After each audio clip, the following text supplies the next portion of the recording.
just for reporting purposes. All right, I will call to order a joint meeting of the Wellington Board of Selectmen, Board of Education, and School Building Committee. It is Wednesday, May 24th, 2023 at 6:30. If you would all join us in the pledge of allegiance.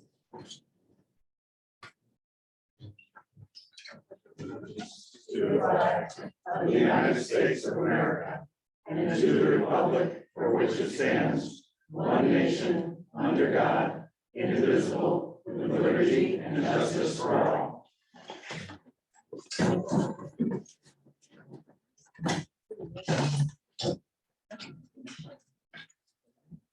Just a few housekeeping items before we start.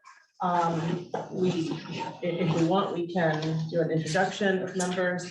Some have never seen each other in person, some haven't met in person in several years. And then we'll direct all comments to the chair, either Michelle or myself, and to try to keep the discussion orderly. But the idea is that we be able to have as much open discussion between all of us. That is the goal here. And that we are recording the meeting, so it will be viewable to residents tomorrow. Just to clarify, you need open discussion amongst board members. That is correct. It's not a meeting, it's not a public meeting, it's a meeting. That is correct. This is like any other meeting. So of the three boards, the two boards in the school building committee, that we be able to have open dialogue, but we'll direct comments through the chair so that everyone can be recognized in an orderly fashion. Okay. So we will start with present to speak. If you would like to speak, we ask that you limit your comments to 2 minutes and state your name for the record. Anyone present to speak? Mr. Tella. Nick Dell, 49 Myrtle. First of all, I just want to say that when you go on the calendar for the town, you're not even able to know that this meeting happened unless you dug deeper into, I think it was the Board of Selectmen. When I looked at the Board of Finance, you couldn't tell, and also the general calendar, you couldn't tell. So just wanted to mention that. And then in regards to, obviously, funds that I talked about, I believe it was Board of Finance meeting, there was some confusion. The town had passed back in the summertime, which is what I was referencing, which I think Peter had clarified. So I just wanted to say that. Thank you. Thank you. Anyone else present to speak?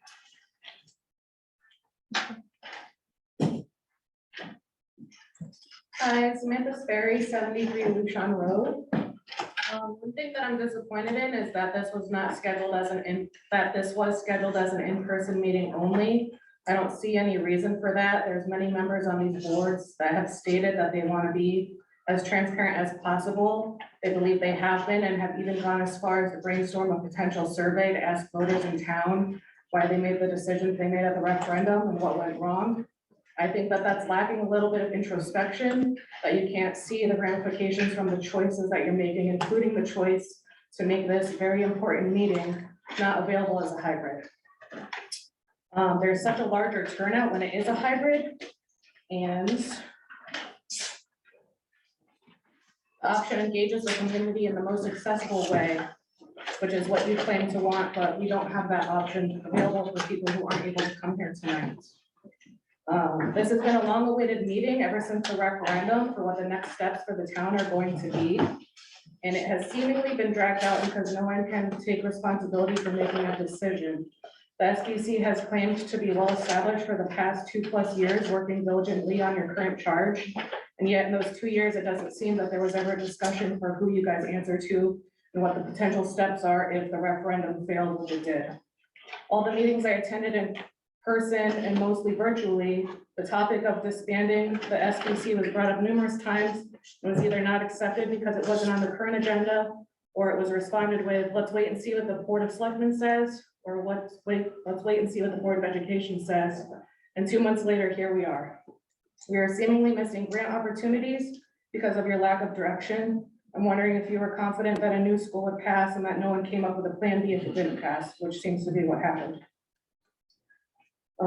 Instead of focusing what happened on the past, let's all work together to figure out what's the best way moving forward. Let's make a decision and stick with it.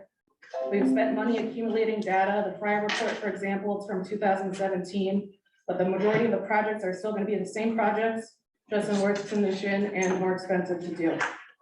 I have a little extra note there.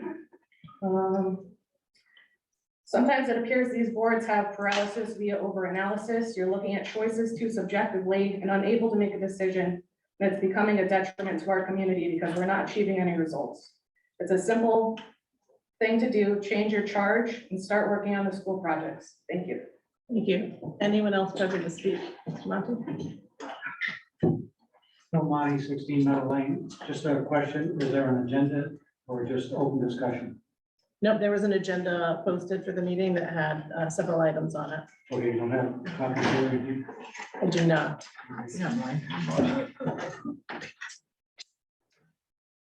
Washington? John Blessington, 29 Mason Road. I'm just, since this is supposed to be a meeting of all the stakeholders, I'm wondering why the Board of Finance was not invited to participate in the meeting. Thank you. Anyone else present to speak?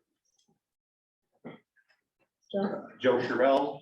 I just want to second what Samantha said in regards to the hybrid meeting. A meeting that brought two boards and a committee together should definitely be viewed by as many of our residents as possible. Being a hybrid meeting would give everyone the opportunity, whether home or abroad, to take part and participate. Thank you. Anyone else present to speak? There will be another, Steph, are you there? Yes, Steph Summers, 4Y Road. I just know that it takes a lot to get this particular group together all at one table, and I'm appreciative of that. But I also want to say that the school board, the school building committee has been at work for 2 years. During that time, they came in with a big body of expertise, and during that time, they've just done nothing but develop it. And if we, given that it takes a lot to volunteer in this town, and particularly for a big task, no matter what happens with the schools, we do have aging buildings that are in need of attention. And I would hope that this group would do, as a body together, everything in its power to keep these volunteers focused and in the same body. And I would argue against disbanding it as long as they're willing to continue work. Thank you. Thank you. Anyone else present to speak? All right, seeing none, there'll be opportunity for members of the board to speak during the. I just want to add something if I could now. I think the present to speak is for the public as opposed to board members, and but you'll have opportunity certainly to speak during the meeting. Can you introduce yourself, sir? Yes, absolutely. So, but before we move on, there would be another opportunity to speak at the end of the meeting before we adjourn for members of the public. All right, so we'll take a moment to introduce ourselves. I just kind of tried to mix everyone up, so we're not sitting and segregated by board. We all represent residents of Wellington, so intermingled you. So we'll start at the left with Phil and introduce ourselves. Phil Stevens, Superintendent of Schools. Jim Marshall, Board of Finance and School Building Committee. Ralph Tillis, School Building Committee. Brianna Ross, Board of Education and School Building Committee. And Grosjean, Board of Education and School Building Committee. Jim Bulick, Selectman. Donna Cook, Board of Education. Mike McCoo, Selectman, Chairman, School Building Committee. Erica Waschinsky, First Selectman. Michelle Ducek Cunningham, Board of Education. Justin Moderno, School Building Committee. Tracy Anderson, Board of Education. Chris Dilemma, School Building Committee. Peter Latinchich, current school building committee and 1990 school building committee. Arthur Christensen, Board of Education. And Catherine Viveras, former chair of the SBC. Thank you all. Again, it's nice to see everyone in person. I think it lends itself to a little bit heartier discussion, certainly easier amongst board members for sure. So we will start with new business. The first item is a follow-up of a meeting that was held with our state representatives. It was meant to be with both Senator Jeff Gordon and Representative Nuccio. Unfortunately, Senator Gordon had a hospital matter that kept him from being able to meet with us, but we've shared information with him, and he is working with Representative Nuccio on some of the items that we spoke about. The intent was to have the school building committee chair, myself and the superintendent there, but because both Mike and I sit on the board of selectmen, that would have constituted a meeting. And so for that reason, only one of us was there, so I was present at that meeting with Phil. So in your packet, you have a couple of items. You have the charge for reference. You have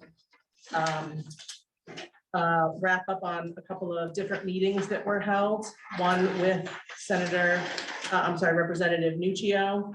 And the second sheet is the last two slides from the presentation from that meeting where we discussed.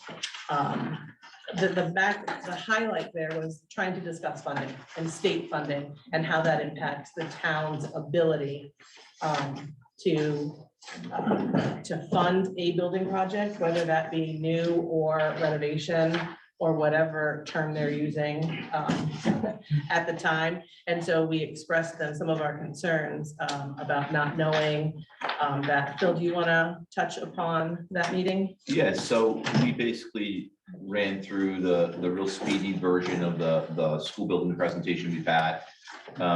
Just the building age, existing conditions, some of the repair costs, all the slides that were basically put out in public in a very condensed format.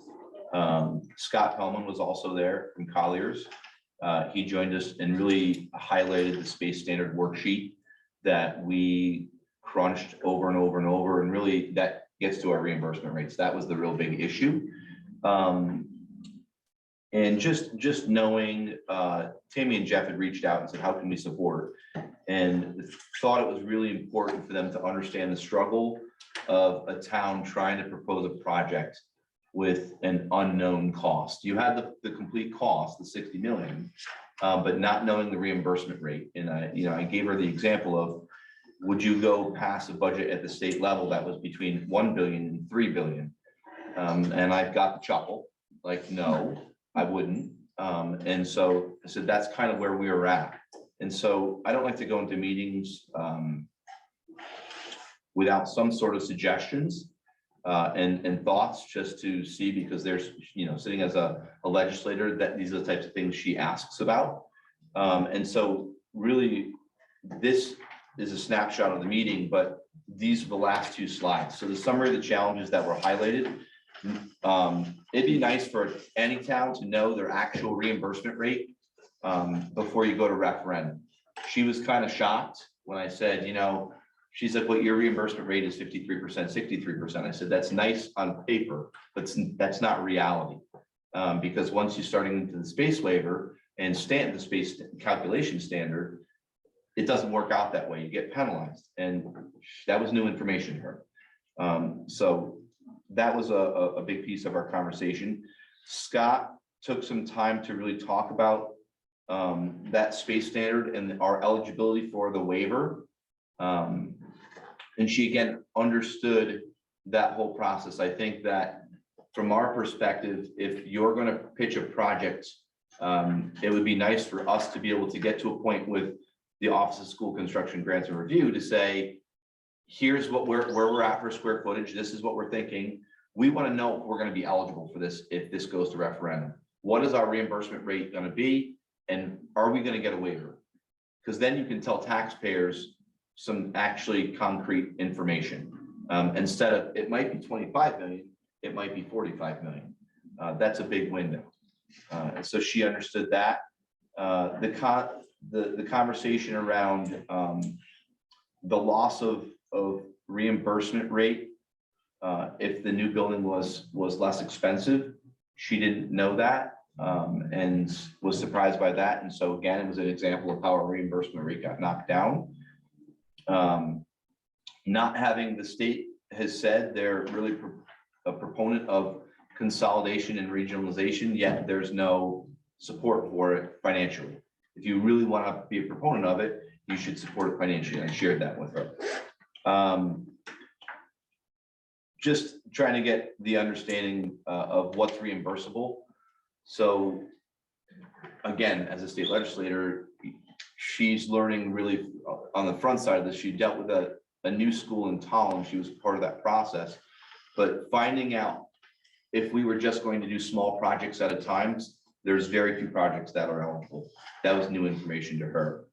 And then that the work completed prior to the grant application is not reimbursable. So just some highlights to give her a snapshot of what are some of those challenges for a town trying to build up to referendum, and giving her the example of what we'd heard of hearing towns fail multiple times because of the same problems, and then finally passing and then getting their waiver and reimbursement. So the potential solutions were just something to put some thought to, what could be. If there's, solutions on the legislative side of this. We had said, I think the school building committee said from the get-go, we really don't want to press our senators or legislators too early in the process, because you really can frustrate OSCGR, and that's not a good thing, because they are control the purse strings in the process. And so once the referendum failed, and there's actually the head of OSCGR left, the new person that was in left, it was open, it was time to do this. So the potential solutions are just kind of simple ideas, like if there was a pre-application process that towns could go through with OSCGR to be able to get a percentage of reimbursement rate that was real, plus or minus 1 or 2%. If that's real, maybe plus or minus 5 is a better number, I don't know. But the gap that we saw was way too big. Some sort of pre-application process that results in towns knowing their eligibility for a space waiver. Same concept. If we're meeting with OSCGR ahead of time and doing the work, they should be able to tell us ahead of time, prior to referendum, Willington will be eligible for a waiver or not. We spent a considerable amount of time on the space standards and the calculation, and that calculation for us is broken. It's not meant for a consolidation of 2 schools for different grade levels. It's meant for if you're going from one elementary to another elementary. So you're merging 2 elementary schools like a Mansfield did into one. That calculator is meant for that. It's not meant for a pre-K through 8th. And we demonstrated that example to her and showed her, if we drop down to what the state says we're eligible for, there's nothing left to the building. There's no nurse's office, there's no administrators, and she understood that. The concept of having some sort of reimbursement, additional percentage for consolidation or a regionalization. If they want to say that, go regionalize with Ashford, we'd love to see that. And there's no dollar factor to that. People want their own schools, and it's not ever going to happen, in my opinion. So we had a really good conversation. We walked away from that conversation. Basically, Scott Pellman found some things in the statutory language. They happened to be in through his colleagues doing some work and found something that basically said in the statutory language that if the new is cheaper, that they have to fund the higher amount, which would be 63%. That was brand new information to that meeting. Scott had found it that day, and someone on his firm did. And so she has stated that she would go and meet with OSCGR, the head, and do some of their own research there through her office to determine what other information could come forward. It wasn't meaning there's a second referendum. It was just data collection and us sharing, look at, you represent towns, and she's been through this in Tallinn, and ended up in the 90% range and for reimbursement for the new school with a crumbling foundation. So I think that's the snapshot of it.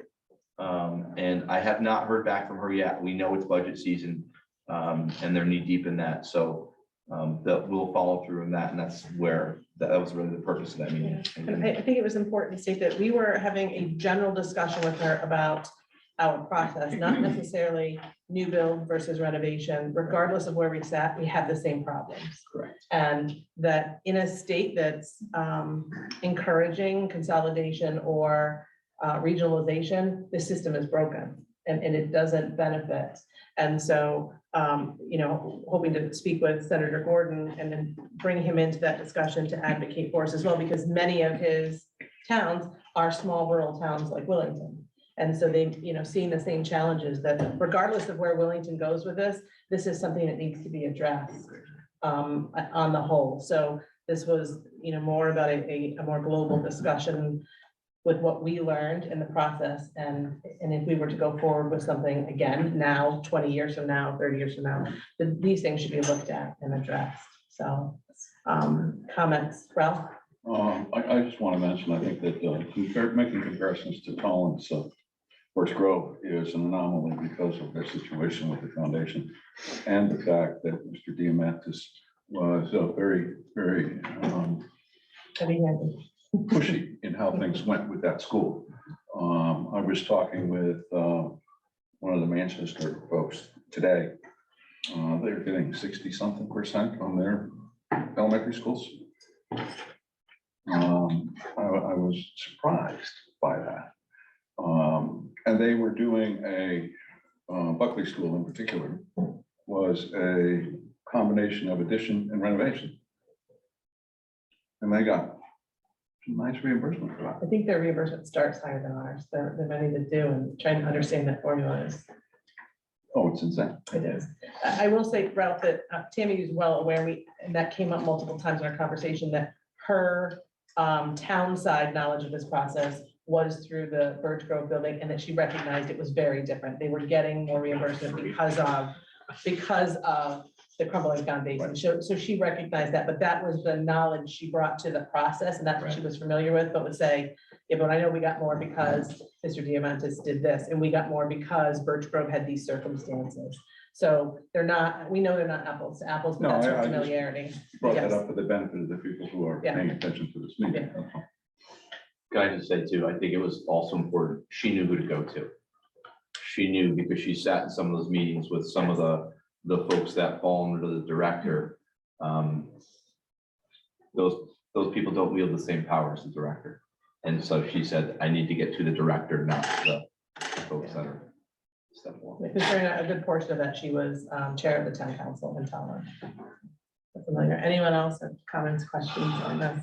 Peter? I have a couple of comments and a question to Phil, if I may. With regard to the space dilemma, as our superintendent describes it, I disagree to some extent in the way you characterize it, because even after we accepted the notion, somewhat cavalier on our part, that we were not going to follow the state formula because it didn't work for our town and hope for a waiver. That was a decision we made. But even after that, we couldn't duplicate the amount of space we had in the two buildings we currently have. And this is my opinion, of course, but I think the townspeople, just seat of the pants, recognized, gee, why would we pay more for less? I understand all the 21st century accrements of the new building, but we were getting a smaller building for a substantial investment by the town. And I don't see that in this summary of challenges, but I think that's something everyone needs to understand. We are going from 2 to 1 and not having the luxury of space that we enjoy now with 2 buildings. And frankly, the savings were minuscule. Operational savings were minuscule. So that's my commentary on that. My second is a question about the meeting that was had with our state representatives. I understand going through the process and of course post-mortem on why things may have gone wrong. But was there any discussion about the future and the clear direction we got from the townspeople that they would like to see our buildings renovated, things like the roofs and HVAC that there are grants for? I think there's strong interest in that. And where we left off with OCGR is that this committee is in existence as a school building committee with a charge of a new school, which is preventing us, the way most of us understand it, access to those grants and those funds. Was any of that discussed at this meeting? That wasn't the purpose of the meeting. Yeah, I would say that the school building committee, it was not working on a specific school building project or school renovation. So that's not what the topic of discussion was. How how could the process of a new or renovated school project be better supported in real numbers with the state, their funding. This wasn't about individual school projects. That's not. Was the information even shared with the state that the referendum failed? CGR. OSCGR? No, but we didn't meet with OSCGR. But Representative Nuccio knew, but this wasn't a discussion about the results or our town process. That's not the point. That wasn't the point of the meeting. The point of the meeting was to discuss how the state's funding plays into the town's process, not what we do as a town. We weren't looking for guidance from our state representatives for what we do as a town. And she was clear on, she wasn't wading into what the town did. She was very clear on that from the top of the meeting. That's not her role to interject herself on town matters. No, but our yeah. state, if I may, our state representative can give us insight on either funding for what we attempted to do but failed in referendum, or for renovation and repair projects that normally go through the state. She is on the budget committee. You're right, she has full access. Why would we not have pursued those after the town gave us clear direction on what they would like to see? I think this has nothing to do with it. It's absolute, she's not part of that process. Mike? I just wanted to clarify from the SBC point of view, a couple comments you made, Peter. Again, you're mischaracterizing some of the actions of the school building committee. You made a couple statements that were completely incorrect from meetings you were in attendance at, including the fact that I keep hearing repeated the comment that the existence of this school building committee is preventing us from getting grants. That is not true. It's been clarified in meetings. It should not be repeated by board members when it's been clarified in meetings. The superintendent has repeatedly said, the Board of Ed has repeatedly said, they are pursuing all grants they're eligible for. The only thing that we know that was halted, everyone's been talking about it for 3 years and we're still talking about it, was the roof project. But nothing right now is being prevented by the existence of this committee. So we have to stop repeating that misinformation. Other than the roofs. 3 No, years. that is not being stopped right now. That is historical. If the choice is to move ahead with the roofs, the application process comes up next year. This committee will not be in the way of that. That's an action of the Board of Education. With all due respect, Mike, we heard consistently throughout our meetings as the SBC that the roof project was suspended while we were in the process of considering a new school because the state would not fund both. That is exactly what I just said. Yes, And I don't recall that ever changing. right. But that is passed. We can come back to the roof project. This committee's existence is not keeping us now from approaching the roof project. And that was my question.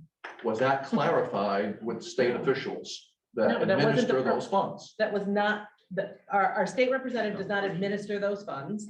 She had no I part of didn't that say our process. state representative, but I said the state of Connecticut We met with our officials. state representatives. That's who we were meeting with, Peter. And that was not a topic of discussion. It was about funding for either the renovation or new project that we had just undergone. It's not with CGR. Right. We didn't meet with OSCGR. They weren't part of the. I thought you just said you outlined to them all these flaws in their process. That was just our state No. representative? That's correct. I'm The sorry. intention of the meeting was to meet with Senator Gordon and Representative Nuccio. At the last minute, he was unable to meet. OSCGR was not part of this meeting. I'm sorry, I thought you were representing these facts to the No. state. We were asking our advocates to go out there and see how they could better serve their constituents in a process that, could clearly narrow down a substantially ridiculous, quite frankly, margin of error. So, I apologize. I understood it differently. any other comments regarding the? Just a point of clarification. Welcome. Thank you.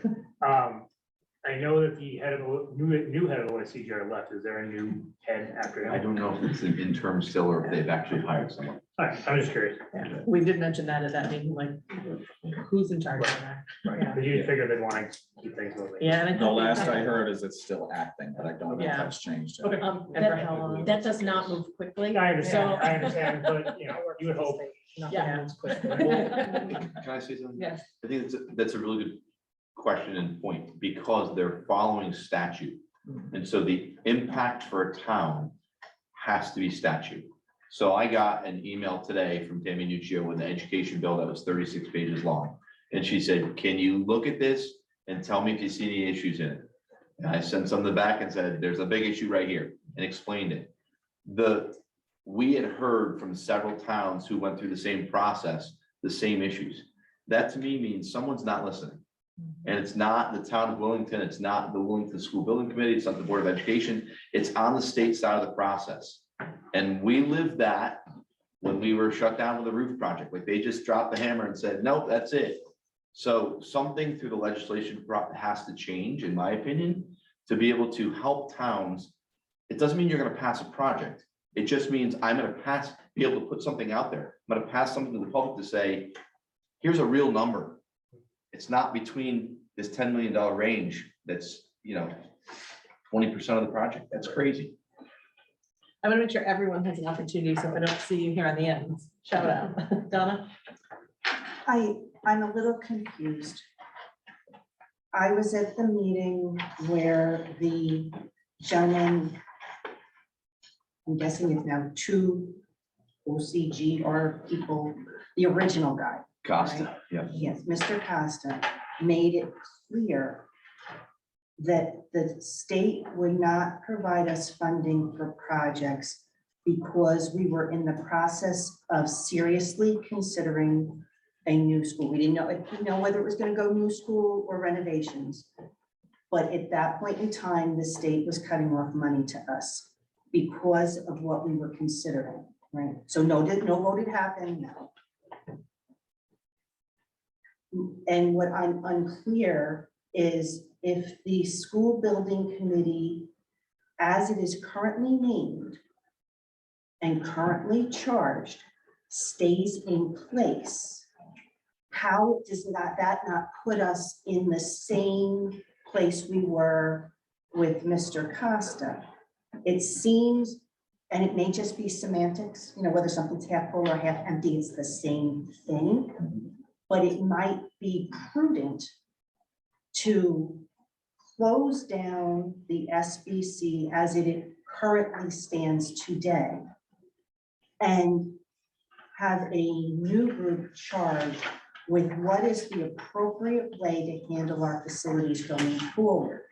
That way, it kind of puts an end to the SBC is still in place. The town has already voted down under the current guidelines that the state gives us, spending that money on a new school with or without an auditorium in a new place, so that we can move forward in properly handling the facilities that we currently have, whether it's true that the state won't give us any more money, or if it's people's perception, we can eliminate the problem by making that change. Doesn't mean that the buildings don't need to be carefully looked at. Maybe, I see what they call reserve studies all the time for apartment buildings and condominium developments and homeowners associations. And I am sure there is somebody, whether it's somebody in our town or an outside firm that we hire, that can take a look at either the school facilities or the town as a whole, so that a plan can be put in place to allocate the resources we have in the most prudent way possible for the best benefit of the entire town of Wellington, including our students. So that's a great conversation to have. I think that's next in our next steps. If we can hold on to that thought and see if anybody else has any comments Next on the specifically about agenda. this meeting. That's something we need to talk about, because I have definitely some feedback and comments on that. I can answer the grant question. Yeah. So I would say, the grant application for a summer project, which a roof is a summer project, it's probably the only project that with ventilation are both summer projects. So if you were trying to do a 24 install, summer of 24 install, by November, I need marching orders. I need to make sure that when I go to CIP in December, that, and I think it's December, Yes. right? Sure. That the Board of Ed is asking for the appropriate amount of money to do those projects. So the money is there for July 1, because $1 million that's there right now is not enough. Unless you did one. I need from November on for the grant process. So I can do the meetings with OSCGR, so we can go through the town meeting process for approvals, which you're gonna need to do. So you get there shouldn't be too much drawings because we already have a lot of that stuff. But you have to put the RFPs out, all that. That gives you enough time to get approvals done so you can order materials for a July 1 kickoff in the summer install. If you go beyond that, I'm gonna say it's gonna be pretty tight for a roof project in 24 or ventilation in 24. Maybe tight of ventilation for equipment. Anyways, yeah, I know. Yeah. Any other comments specifically on the meeting with Representative Nuccio? Peter? Here's a question, given the atmosphere we're in now with the federal Infrastructure Act and federal funding being available from President Biden, with state funding being more available post-COVID for things like ventilation projects. Why do we have to wait till November? Why can't we start the grant application and planning process for roofs, HVAC, windows, and all the other elements of improvements that we need now? What's preventing us from doing that? Just our town process of CIP. What can we give Phil's marching orders to start now? Let's come from the Board of Education. That comes from the Board of Education, Well, not from another committee. I'm asking, So, I'm so asking the if you're question. gonna ask the question, I'll answer it. I'll direct it to the chair of the Board of Thank Ed. you. And the answer to that is, it's really important for us to know the scope of the different projects that we have, because some projects go together. For example, roofs and ventilation. Some projects don't go together. Some projects need much more advance on equipment. You know, ventilation takes a longer lead time than, you know, roof materials. So it's not a good process of decision-making to pick, oh, that one. I think that one's important. We're gonna go with that one now, and we'll deal with the rest of these later. So the Board of Education's process is more deliberative. We want to look at what the condition of the facilities are and make decisions once we have information. Right now, what we have is a Fryer report, which is more than 5 years old and does not have enough detail for us. So we need more information about what that includes. And we need to have a sense of what other issues there might be that weren't on the Fryer project. That's like, the Fryer project is like 4 pages total for both schools. It's not a lot of detail. We talk about it as if it's this information source. It is not enough for the Board of Education to do an effective deliberative process. So until we have more information, we will not be moving ahead with any one project unless it is absolutely an emergency. If I might, I know what suggesting this be done in a haphazard or disorganized way. I'm sorry, that was the way it seemed to Well- me you were just proposing it, Peter. I'm sorry if I mischaracterized it. That was very much the way I it work in the seemed. construction industry, I'm very familiar with project planning processes, and I understand them. When I served on the Board of Ed, we had a facilities subcommittee. I don't know if that's still in And we still existence. have a facilities committee. This is I true. strongly urge them to get started as rapidly as possible to obtain all the information that you need. So this can move forward in an organized fashion prior to November. Thank you, and we are doing so. I appreciate that. Any other comments about our meeting with Representative Nuccio? Just had a question.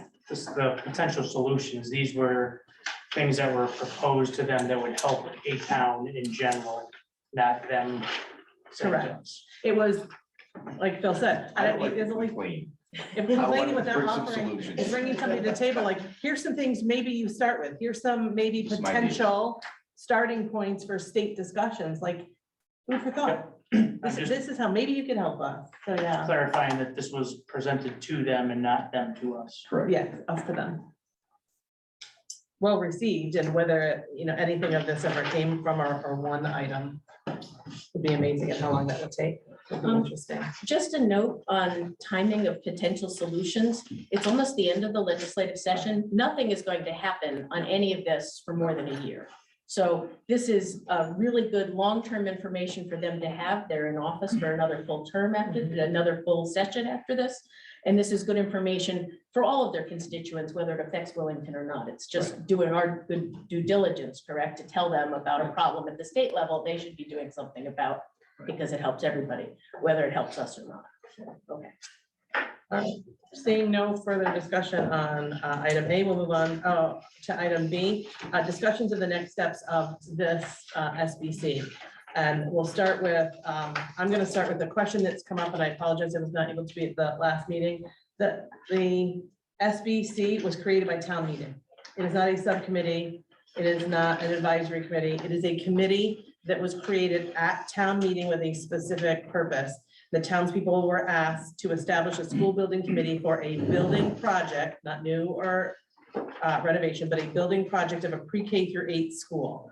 That's what this committee was created on.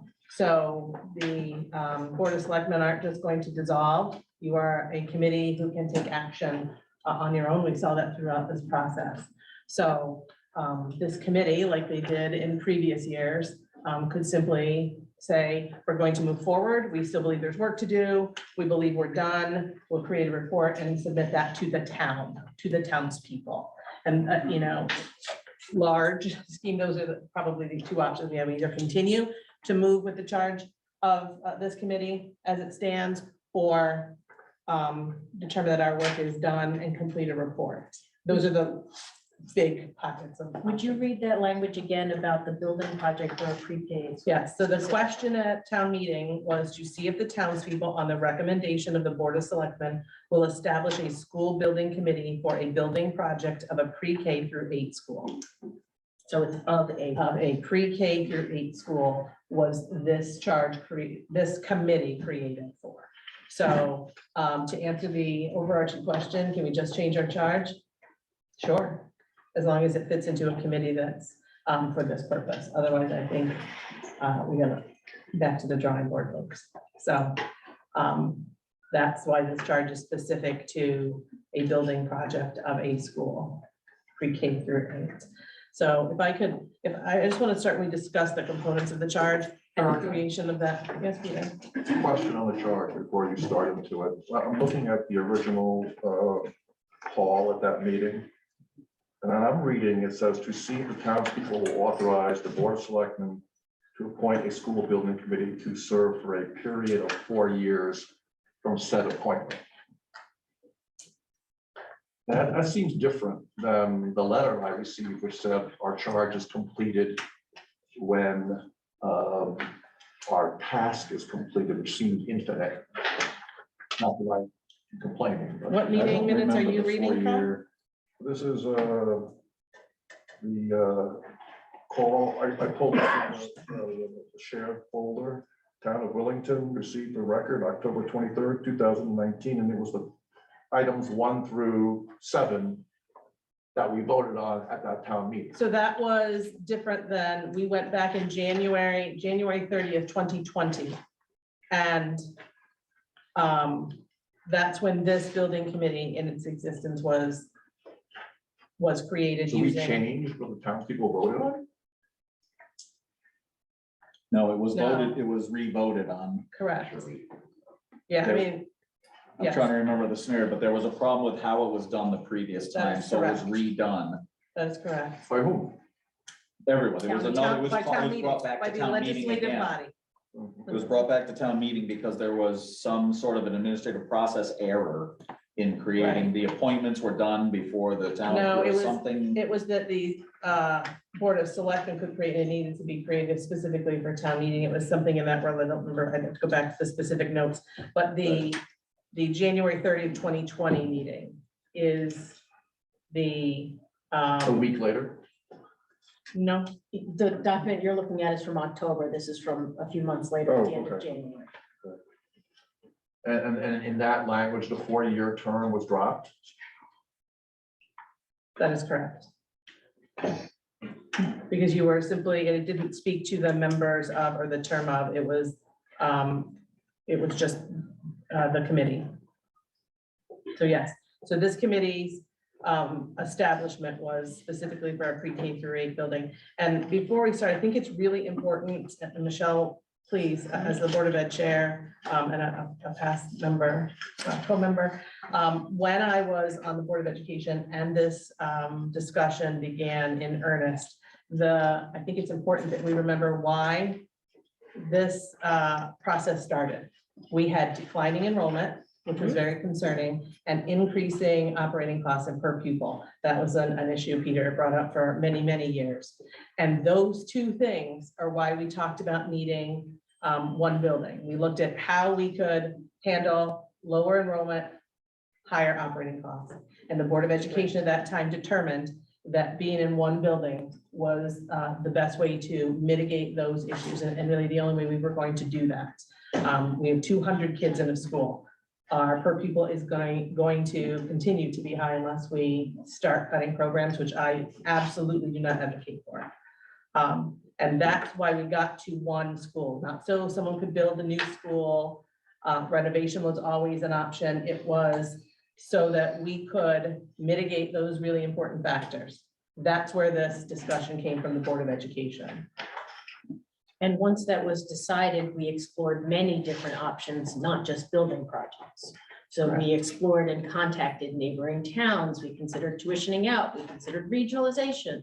The reason this has been taking, I don't know, we had year 12 yet? So I think so. maybe year 12 now, is because it took the Board of Education a long time through its deliberative process to examine all the different options we had to reduce the cost per student, given the size of the student body at the time. And so that's how we got to the one school option for this charge. Ralph? I have a copy of a letter from Mr. Stevens dated September 20, 2019. That stated, and I'm going to paraphrase, I'm not going to read the entire thing. At their September meeting, the Board of Ed unanimously voted to request that the Board of Selectmen establish a school building committee for a new preschool through 8 building on a new site in town. That is correct. And the Board of Education. This is what started things going. No, that was the result of 6, 8 years at that point of discussion amongst the Board of Education Understood. of should we do a building project? Should we expand? Should we combine into either building? How big are either of the buildings? What space do we need? We had many years of discussions, and our final result was to make a recommendation to the Board of Selectmen. It's not the school Board of Education that oversees and does buildings. It is a building committee that does so. And because of that, we don't appoint the school building committee. We make a recommendation. So the right process was for us to decide what did we want to recommend to the selectmen and to the town. You don't have to follow it. That's what we recommended. We had a discussion about, did we want to renovate or did we want a new building? And that discussion was more than one meeting. And at the end, we voted and decided we wanted to recommend a new building because we thought that was more cost effective and more effective in our charge of educating all of our students. So that was exactly the language that we recommended to the town, which handing it off. But that kind of set the perception from a lot of people who volunteered to serve on a school building committee, that the focus would be on a new building. And I recall a number of Board Selectmen's meetings where we fought, and Mr. Blessing will vouch for this, we fought tooth and nail to get 2 words added to 2 lines in the charge. And that was, if necessary. Finding and recommending a site, if necessary. That was added to the charge after much debate in the Board of Selectmen's meetings. Just as identify potential future uses of the 2 current buildings, if necessary. That was added to the charge.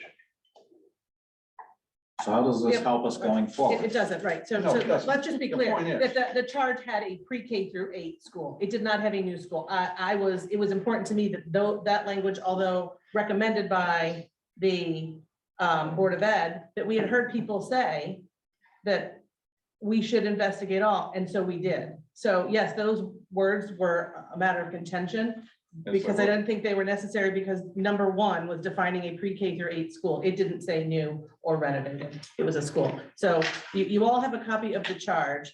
And the different components of it are all around a combined pre-K through 8 school. I think that's probably the most important part here is it doesn't speak to individual projects. It doesn't speak to work. That's not why we were established, the school building committee, and that's not our work. That's the work of the Board of Education. That it's not for us to determine. I believe that's between the Board of Ed and the superintendent to determine what's what way to move forward.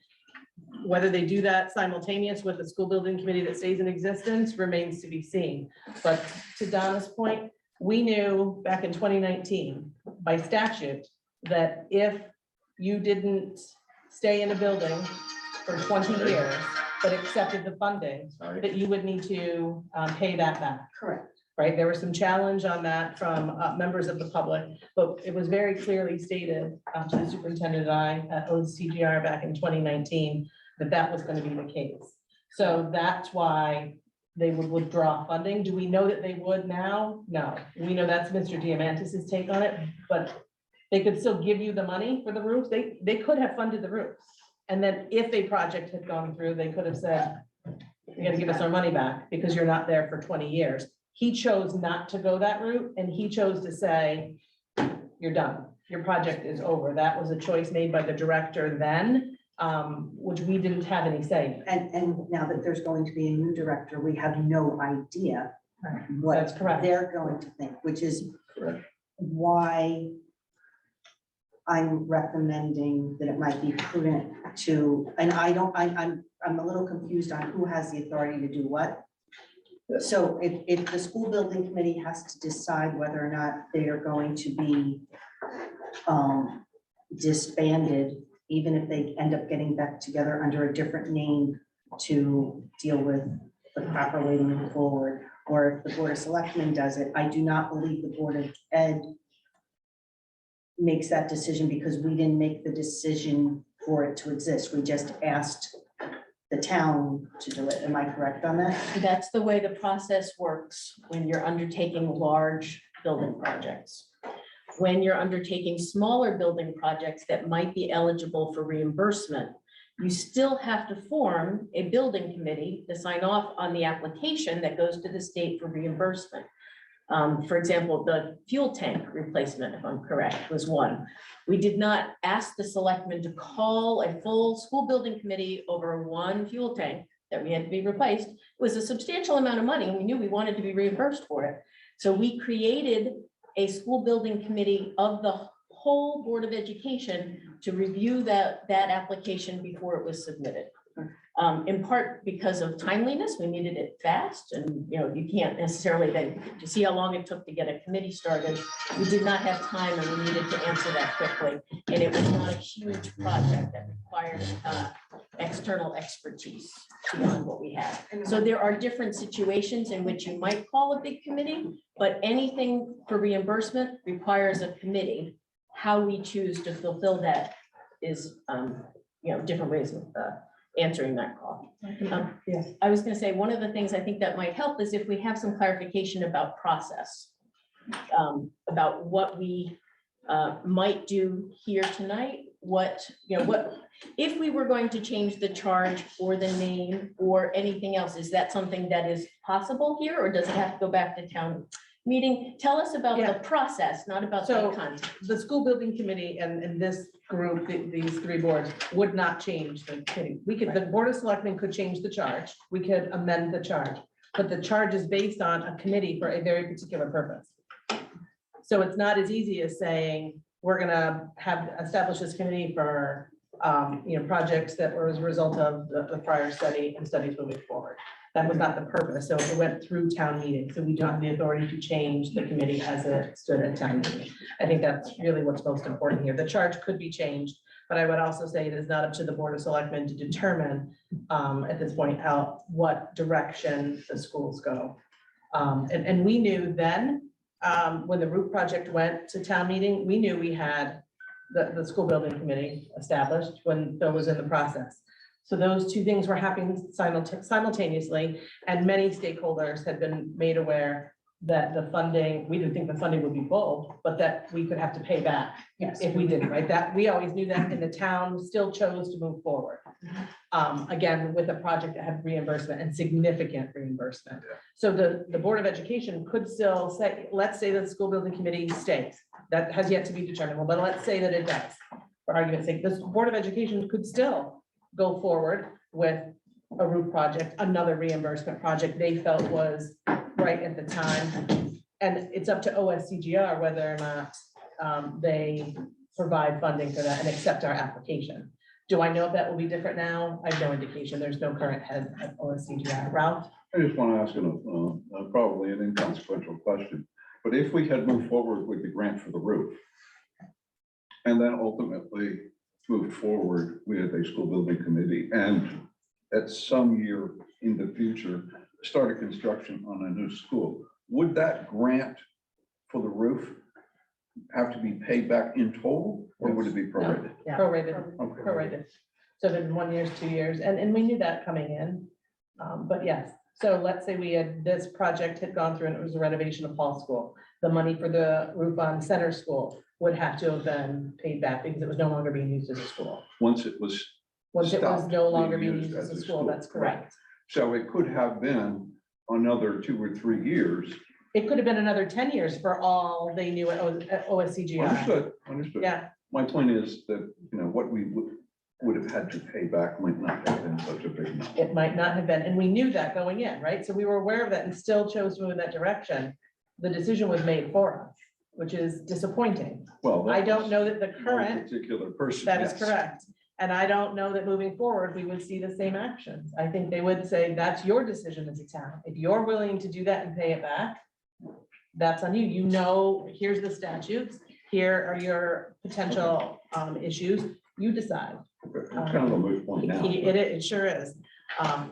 So in terms of process, the Board of Education needs expertise to help us and information about how to move ahead with looking at our facilities and what the needs are and what those costs are.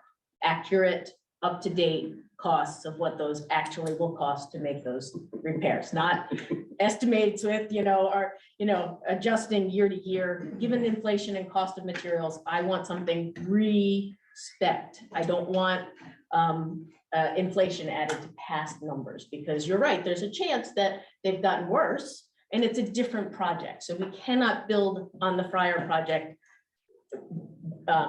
just looking at the money. We need to actually use that maybe to start on what projects do we currently know need to be reevaluated, but there are other projects we may need to look at as well. So the Board of Education needs expertise in order to make its decisions. We need information about existing conditions, costs, etc.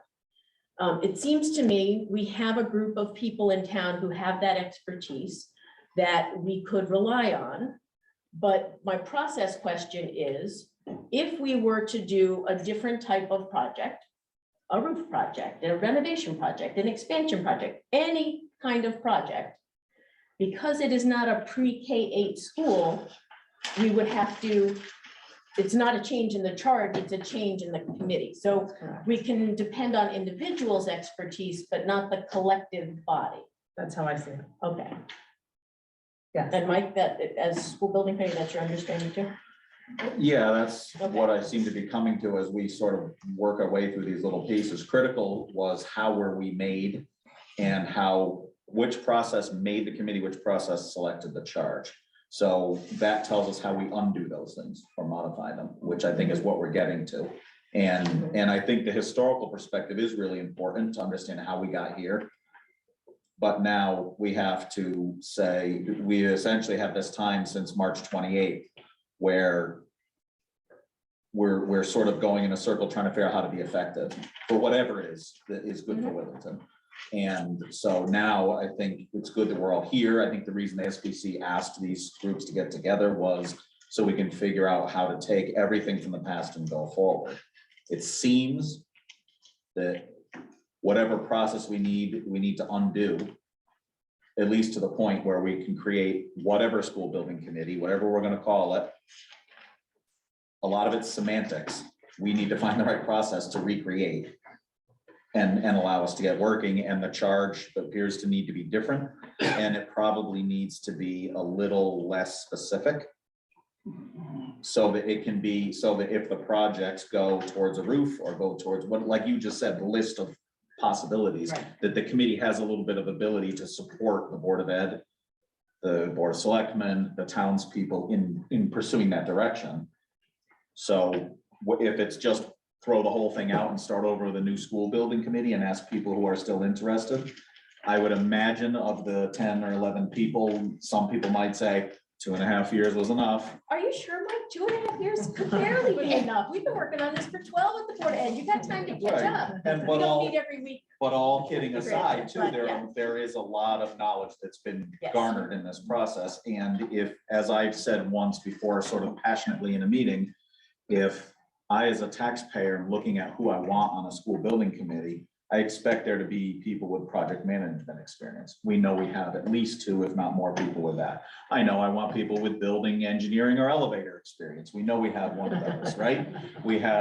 There are all these things we would want in committee members, and we have so much of that on the committee. So I would hope that a lot of us would be willing to be involved in whatever the next committee is. So a follow-up question on that is a school building committee that works on school facilities, I suspect must be specific to schools in order to be eligible to be included for the reimbursement. We can't have a town facilities committee. It has to be a school building or school buildings Well, certainly committee. It can. must be, You can. You can. we could, If we name the, whatever the Board of Ed decides is the school building committee, OSCGR is gonna question, you must have this committee, the one that's currently in place for a big renovation project or a new build. okay, You have the requirement of having someone that is from Construction industry. construction industry experience. You have to have those roles.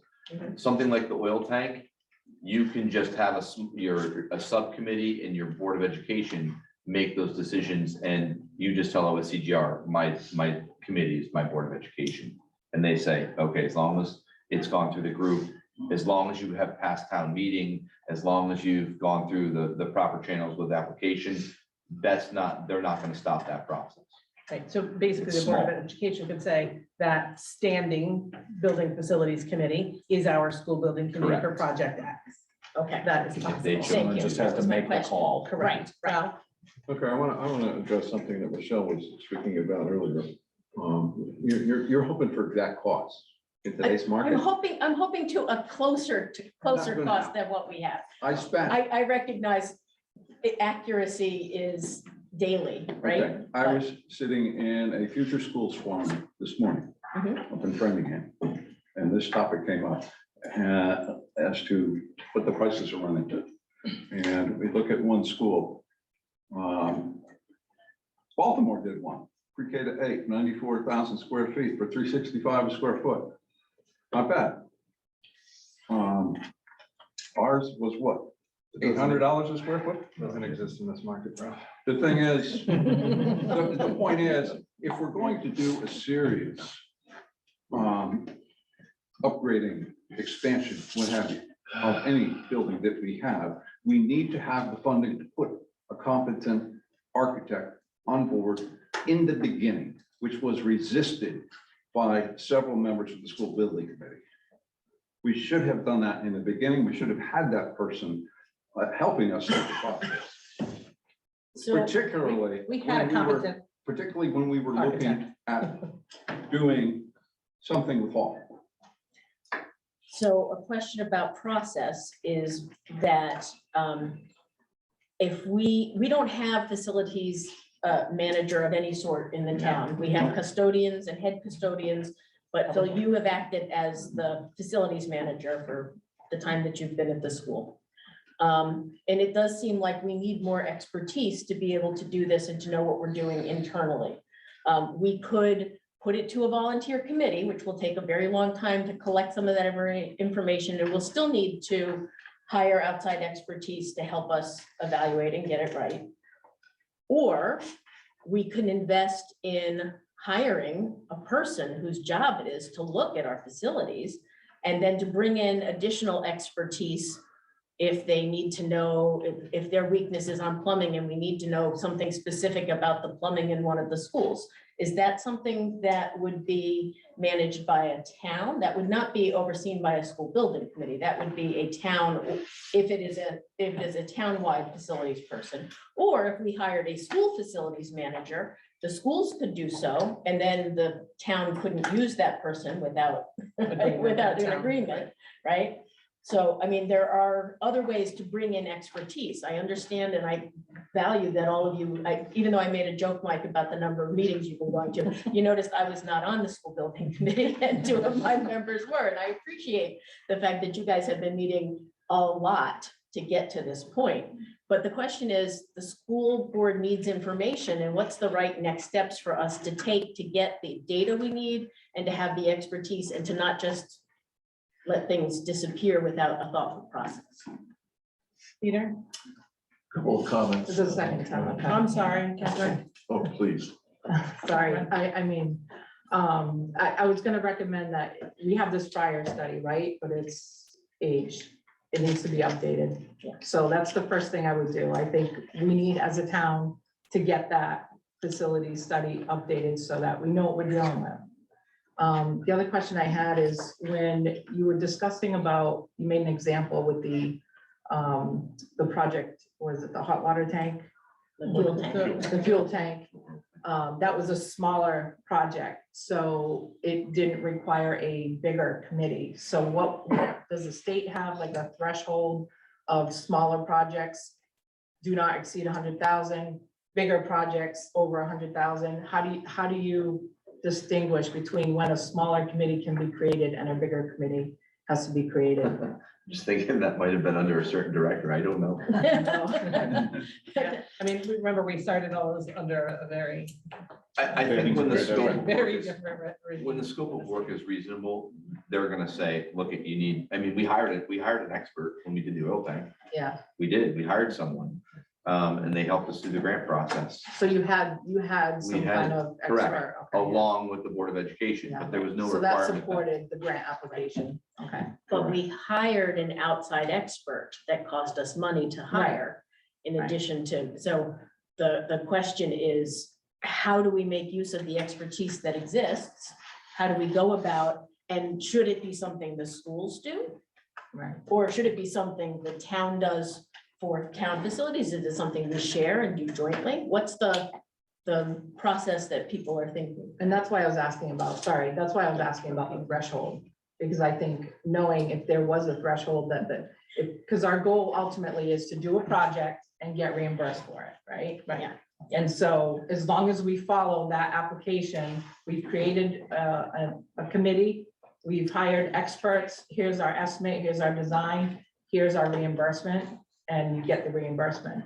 But I that's think, why I was asking about. the Catherine, I think threshold. would come down to if it's a major renovation and you're going to qualify for renovation status, you need the committee. Yeah. If you're doing a project or multiple small projects at a time, they all require their own grant.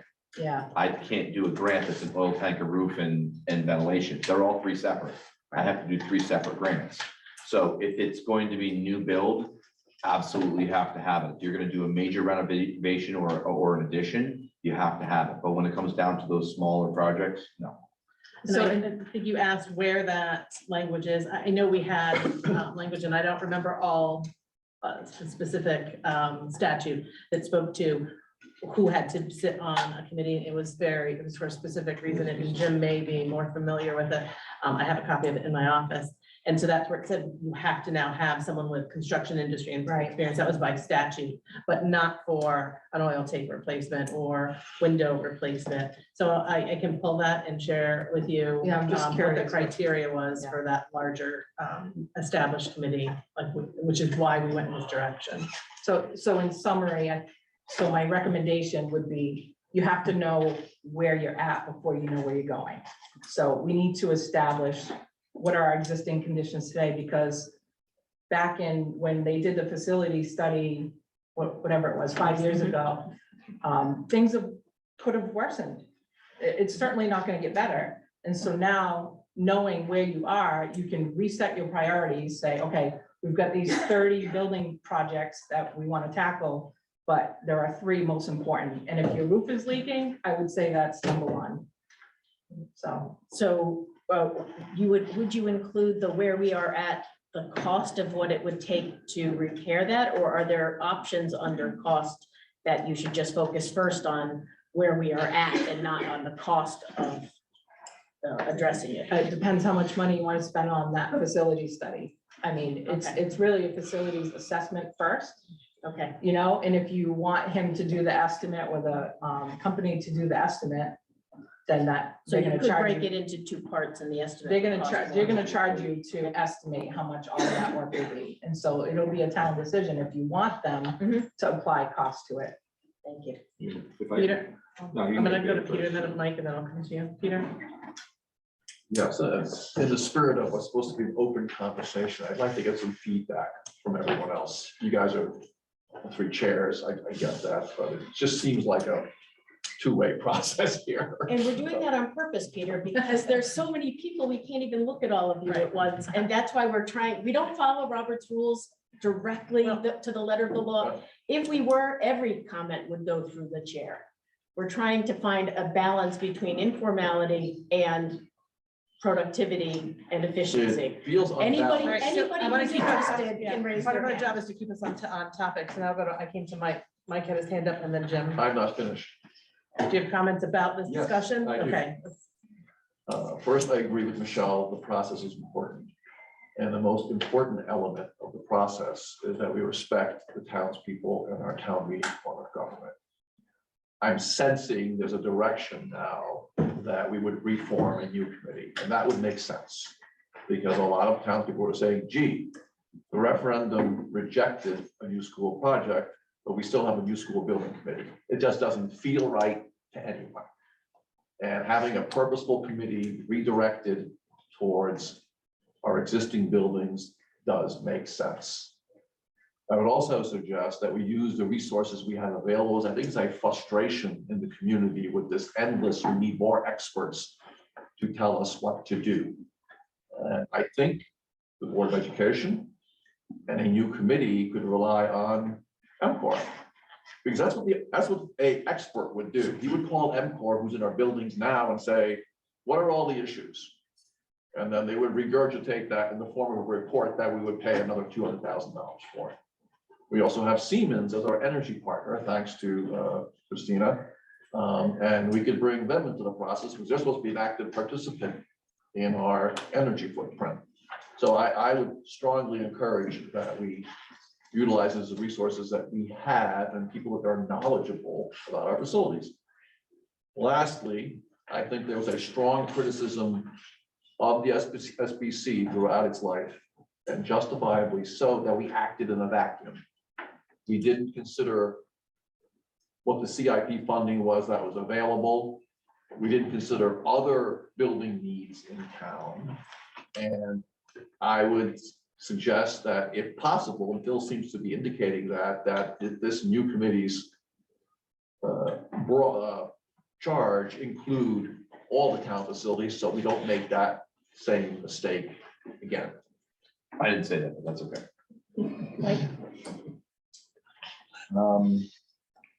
Trying to rewind back to where we were at that, so.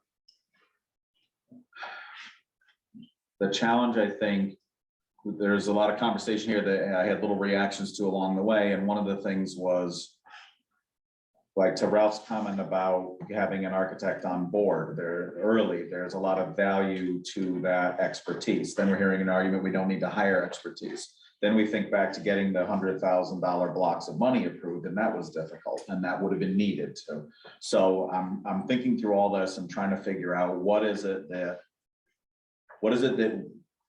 we envision we need to improve our schools and improve the environment, but also that is going to be palatable to the taxpayers.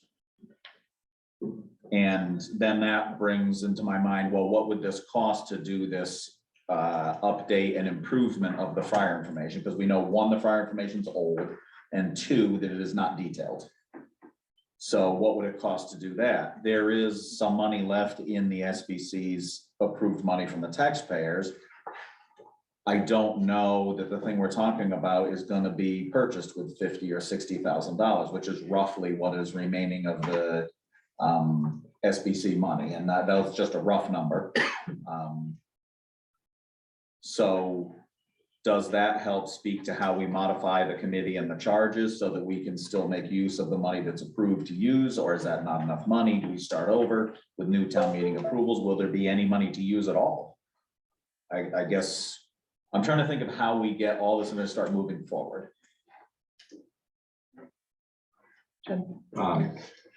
Yeah, I'm gonna try to go back down, piggyback a little bit off.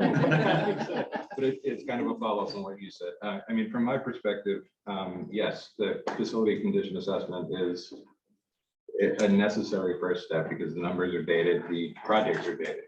But it is really only the first step. Part of the concern with the prior report, it's not necessarily a concern with their work, but it's not actionable as is. It's just a facility assessment. Here's the problems. What's missing in that is how do we fix it, and what's the most efficient and effective and cost-effective way of packaging those noted concerns into realizable projects.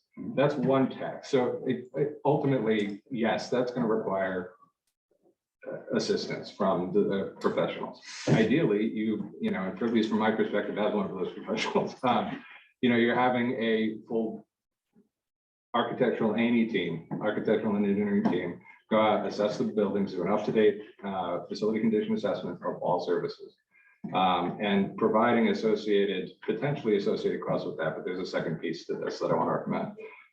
What's missing in all of this is we're just talking about the existing buildings and making them, you know, safe and durable and long-lasting. What's not a part of that prior report as it stands now is actual enhancements to the learning environment. You know, I'm sure the Board of Ed has projects that, you know, go beyond just repointing a masonry building. You know, there might be technology upgrades, there might be enhancements to renovating a library. There might be, you know, collaborative spaces that don't exist in either building now, but that could better serve the teachers and the mission of the school. Packaged together, you can start to define the most cost-effective projects that, you know, both improve the schools and keep them long-lasting, but do it effectively. You know, whereas the priors may have identified we need to replace 16 toilet fixtures in a bathroom. The reality is those are bathroom renovation projects. You know, you're going to improve them, you're going to make them accessible. It's a larger project that is a combination of a bunch of different pieces. And you can't just break it apart by doing a repair. You know, you have to have a comprehensive picture first so that you can effectively plan for a long-term and strategic improvement strategy over a number of years. The reality is some of these aren't going to be, there's going to be a lot more, probably more cost-effective, slightly larger projects than there are smaller ones like just a roof. Because in packaging them together, it may be more advantageous from a cost perspective, from an interruption to student life perspective, et cetera. That takes time and it also takes money. You know, so the funding for that, again, I don't know so much about the political machinations of how this process has to work here in town. But there is a benefit to and a cost to doing that up front, and it should be done up front before you really proceed with anything. And it's not going to be the $50,000 or $60,000 that's left for the school building committee to perform anything that's actionable at either school. I will also say, just, and then I'll shut up. These school projects and the extent of that work is a significant undertaking. A joint facilities director or facilities committee that looks at all town buildings. We have problems in all of our town buildings. It is too big of an, it is way too massive of an undertaking, I think, for, you know, just say one facilities director or one individual consultant to really effectively manage all of that. Same thing with the facilities, you know, study. I don't think the schools can be studied in addition to all, cost effectively can be studied, you know, in conjunction with all town buildings. I know there's an ARPA, the ARPA request. It's just the funding isn't there for that to give you anything that's actionable on any building. So that's my 2 cents at this I have a point. clarification question. Sure. So for the Board of Education, we need information about the existing conditions as well as the costs. And you are correct, there's probably some other improvements that we would like to see that if packaged with others could save us money, or we could get some of those improvements for free for what it would cost to do X. We could do X, Y, and Z for the same cost and improve the quality of the education for the students. In order to find out the cost of, say, that Y and Z add-on, is that something you would do as a separate project after you've done a existing facilities assessment? Or would you do those, would you save money by doing them at the same time? So I think it's worth the second part of that, the planning for future projects that, could be beneficial outside of just facility, for something the Board of Ed can do concurrently with any assessment, that can happen. What I think would be ideal, the ideal scenario would be to have the professionals that do the assessment and have an understanding of what the real scope and impact for any of these improvement projects are, work collaboratively with the town and the Board of Ed to develop the, conceptual schematic level recommendations. For example, like, I'll go back to the toilets again, because we all know the schools have plumbing issues.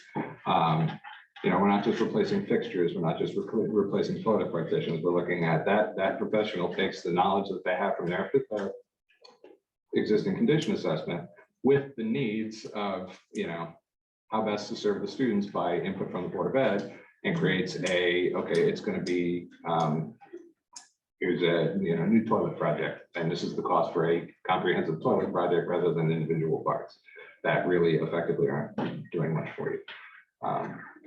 So you're really doing. Catherine had her hand up, so, yeah. We're trying to stay organized.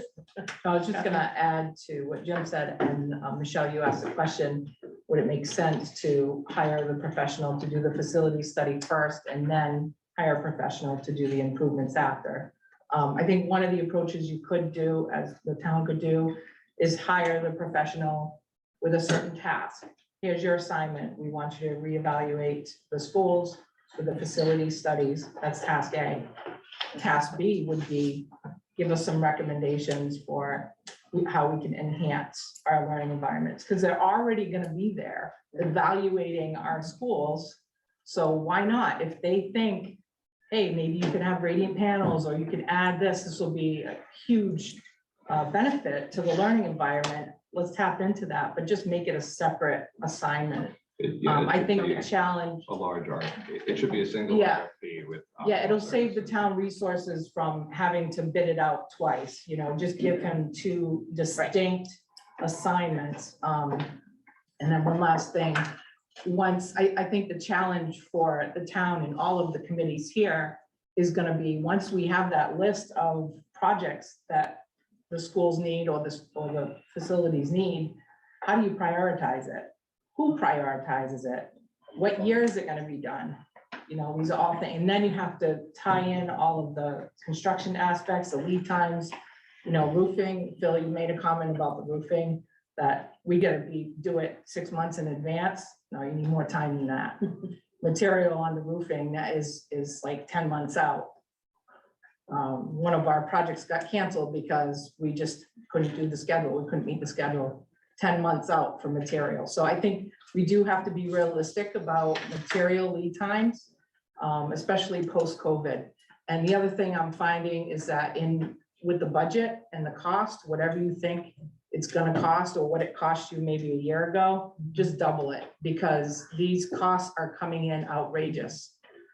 So just some realistic points that I'm seeing in the industry, and I'm here to help and provide some kind of assistance in whatever fashion we need, but there are some challenges, definitely. And that's why Catherine sits as our construction industry representative. Jim?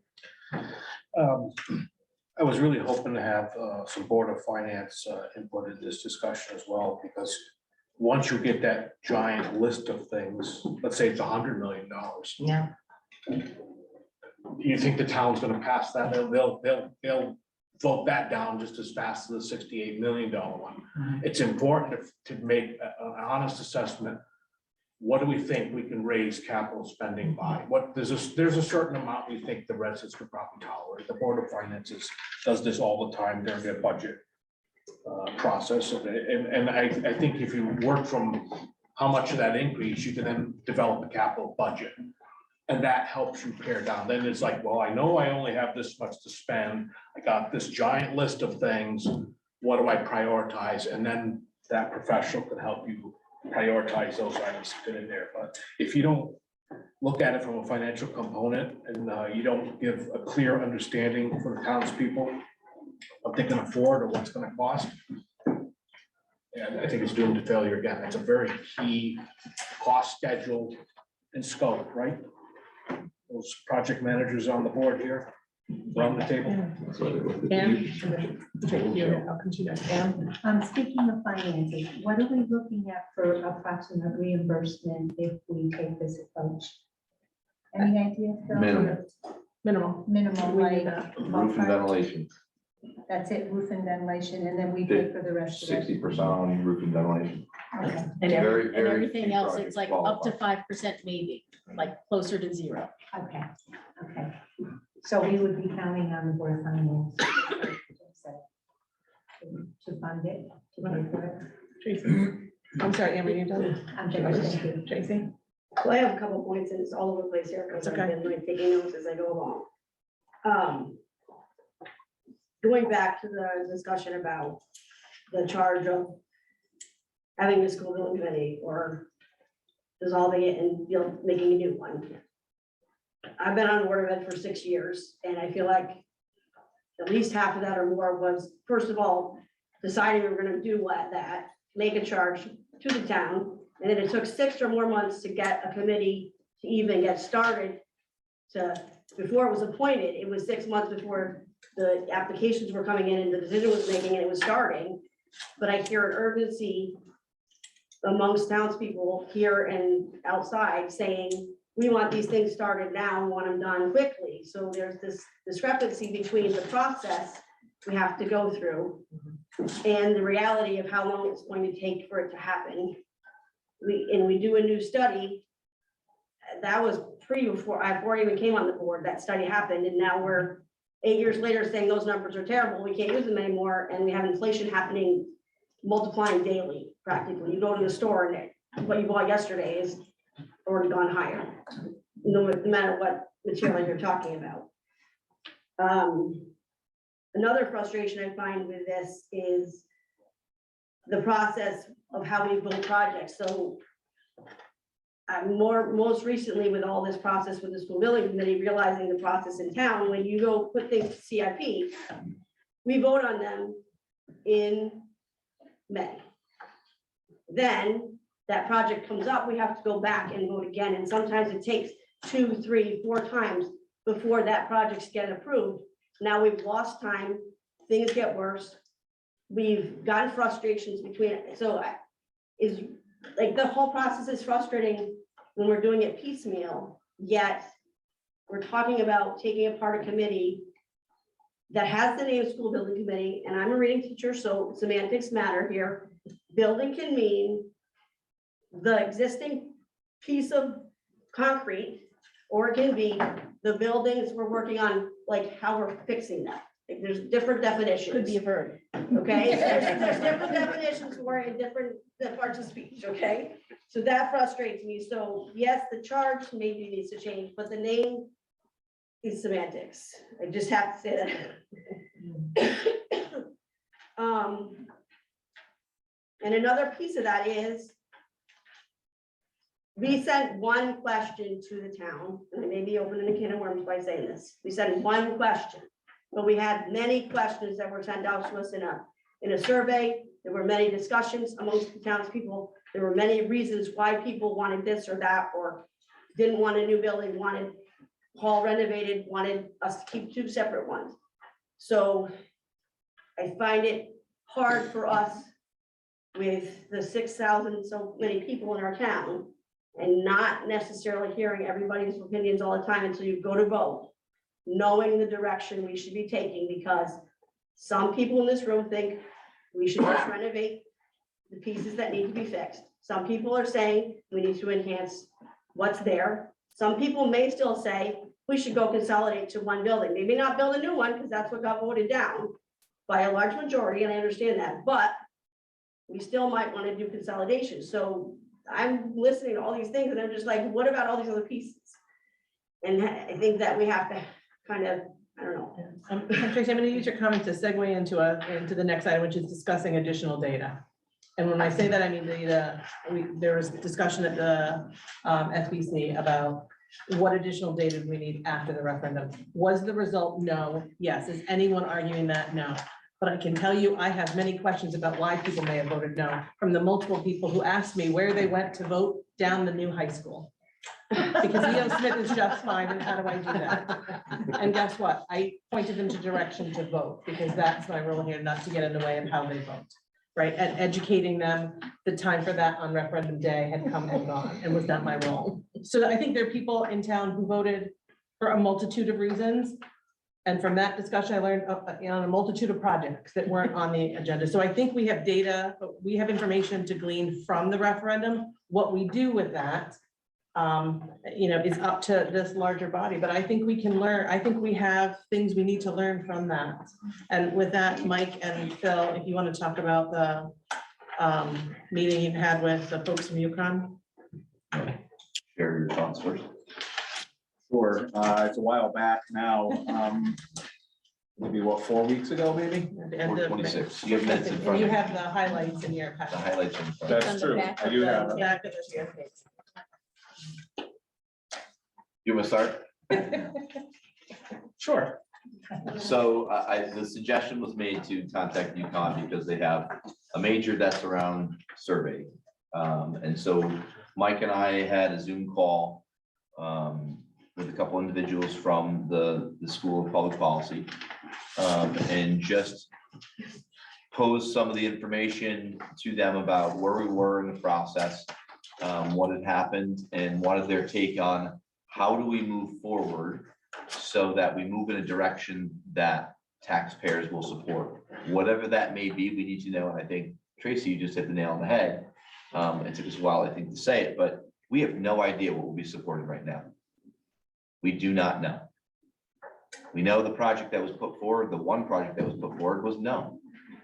But we don't know what would be supported. We can put all the projects we've been talking about for an hour, the CIP, we have no idea if they would be supported. We don't know if they'd be approved.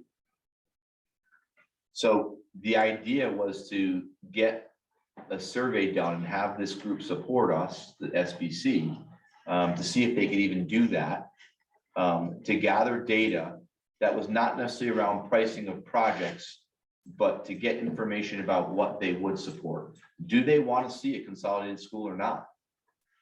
If the answer is no, SBC is done. That's my opinion. If they will support it, but it's not the project that was put forward, would we get that information out of a survey? Who would fill it out? And they had all sorts of suggestions that they shared with us about how do you maximize the number of people you get responding back to a survey? Money was one of the ways.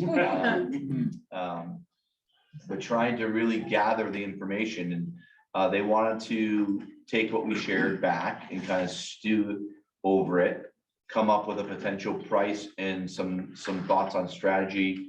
And they, because it was the end of the semester for them, they wanted to try and give us some information by June 1st. I have not seen anything. I'm not sure if you have. But that was really the idea, was just how do we get information from the people in town to get some direction about what they would like to see done with their schools. If they just want them fixed, let's fix them, right? We would know then. We can create, we talk, I think it's been Christina talking about, we need more than a 5-year plan, CIP. We probably need a 10-year facility plan, right? Hard to do that if you don't know what people want in this town. If they want to just maintain the 2 schools, and sorry, Peter, you can't say anything about the per pupil cost if we are just going to maintain the 2 schools, right? That's okay. Negligible difference, Phil. Let's go fix those things then. And so, but without that information, that's really I think the conversation around the survey that we were pitching to them to say, would we get this information back or not? Is it worth our time and money to do something like this or not? And so that's kind of, want to add to that, and would we get that? Yeah, I think the conversation was very good because just like we talk about in a lot of this stuff, if you have a specific task, particularly something that has all these nuances, you want to talk to experts. And the people we were talking to are experts in public polling. So they already have done the research. They've lived maybe decades in this world of understanding how the public receives polls, how they react to polls, how participation works. And so they just started asking us a lot of questions about our process, about our community, things like that. And immediately some of the things they both knew from just the information we gave them, they knew from understanding their industry, what this would mean to try to assess. And as you might expect from people in academia who work on this kind of stuff, they also were kind of percolating and about it, and they were very interested in this project because it was a way to use their skills and their people and their programs on another project if we were to use their services. And they gave us a lot of good things to discuss, asked a lot of questions, and important in the conversation, as Phil has already hit on, is they can easily design a survey using all the proper survey science that will not mislead people, will not lead them to a certain answer, that will resolve all of those concerns.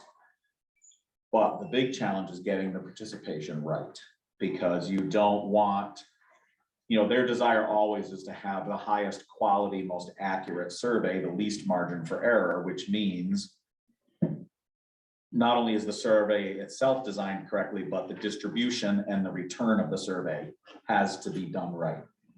And that's where the discussion of money, statistically throughout the survey industry, the best way to get responses is to incentivize it.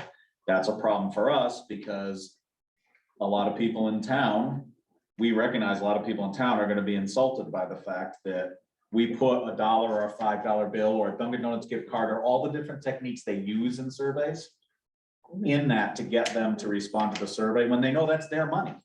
If it's taxpayer money, if we ask the taxpayers, we need $6,000 so we can send all 6,000 of you back $1 to participate in the survey. We're laughing at it now because it's kind of a ridiculous notion.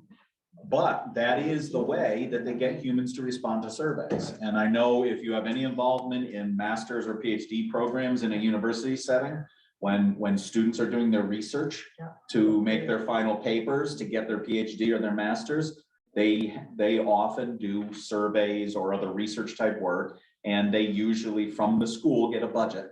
And they buy like a stack of Dunkin' Donut cards or a stack of Amazon cards, and they put them in the survey to get people to respond to the survey. So this is a challenge for us. Regardless of that particular challenge, they were supposed to come up with some ideas and get us a prize. We hope to have it by tonight. We don't. But I think that's an ongoing conversation because while I know there's resistance in town to surveys from people, there also is a lot of interest in town for us to understand where to go. And one of the best ways to understand where to go is to ask people and get hopefully an accurate picture of what the people want. Was there any discussion with the two gentlemen that you spoke with around other forms of data collection? You can hold focus groups. I was thinking of our plan of conservation and development holds community meetings to gather feedback. There are other ways to gather feedback. Are they polling experts pushing the poll because they're polling experts?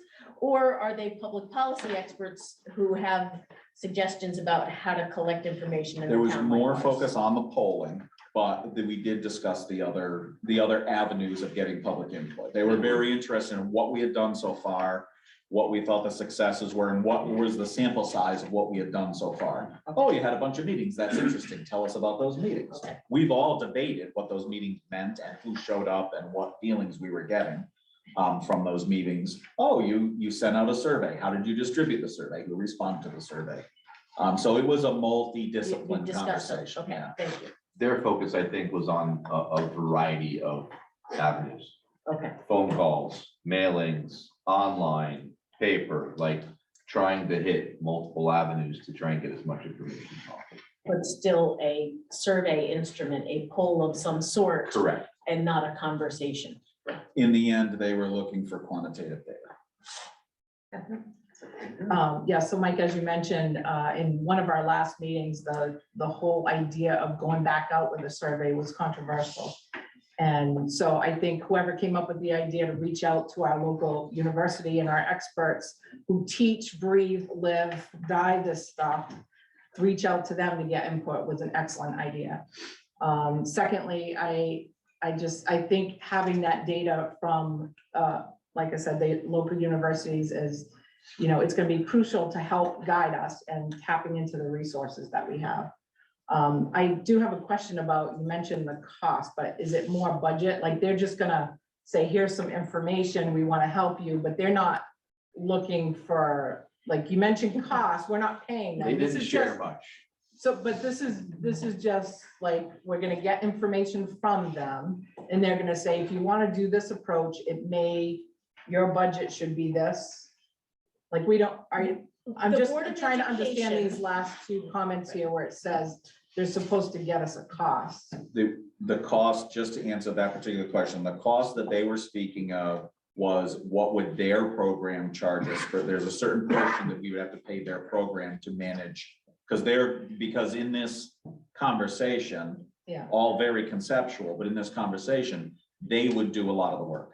I see. And they would manage it so that they could leverage all the resources they have, all their like student teachers and their students would be a resource. Right, And so that comes at a cost to us. okay. But it also means that they would manage the accuracy Right, and all that. So it's unbiased Right. because people in Willington aren't running it. exactly. And but they need to make it meet their educational requirements for accuracy and all Yeah. that other stuff. Okay. But So they that- didn't- they didn't give us a lot of idea about like, What the hey, I'm number the is. lead, They were holding I'm their the cards lead, close. I've got the DR in front of my name, I'm gonna charge you X, and my Yeah. students are gonna get this. Yeah, that's They right. didn't give it, they asked a lot of questions and said, let us ponder it, It and we'll was- get back to you. with what Yeah. that would look like. That said, we would go out to bid. We're not doing this as a, oh, you're next door, we're gonna hire you. Yeah. No, we would go out to bid for any substantive project. If it was next door, we'll help you out. This will cost you Yeah. something other than what you Yeah. might want to put an envelope, that would be different.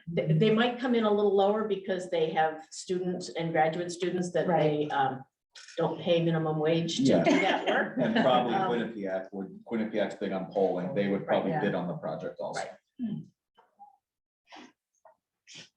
Thank you. Do you have anything to? No, okay, anyone else? Yes, Peter? I will differ on what's been put forth here in terms of a poll. And I expressed this previously at our last SBC meeting. I strongly object to a poll that asks people why they voted the way they did. I think that's just enhances the distrust, both of the SBC and the Board of Education by our communities. It's saying, gee, we don't like the way you voted, so let's figure out how we can undo the vote. That doesn't sit well with townspeople. And I think this kind of poll just looks like a way of circumventing our processes. And I don't agree with that. We can do a poll and we still have to submit any project to the townspeople. And I think this poll will only aggravate people and enhance distrust. And I disagree with the premise. However objective it might be by academics to do this, I don't think it fits well with Lloyd.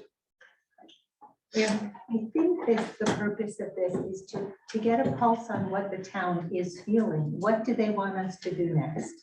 You know, we did our best job with what a new school would look like, what it would cost, and that was not what they wanted. That was very clear. So what do we do in lieu of it? And I think this survey is our best chance to find out what people are thinking. I also think for part two, if we can identify some of the misconceptions, maybe, you know, I think that was another part of the vote is what was, someone told me that they felt that we had to totally renovate Hall School before we could return it to the halls, even if we built a new school. So that's why they voted no, that we couldn't build a new school and renovate Hall to return it. So, those kind of misconceptions, if we can identify them when we're training for whatever we decide to do, we can be more clear about them. So, okay, there are other options, and we're not saying that we're moving ahead with a polling project. We're finding out more information, and we know we are going to need more information. When you And say some of- we, Michelle, who are you referring to the board of ed? we need more information about how to proceed. And I'm sure the school building committee needs information too in terms of making decisions.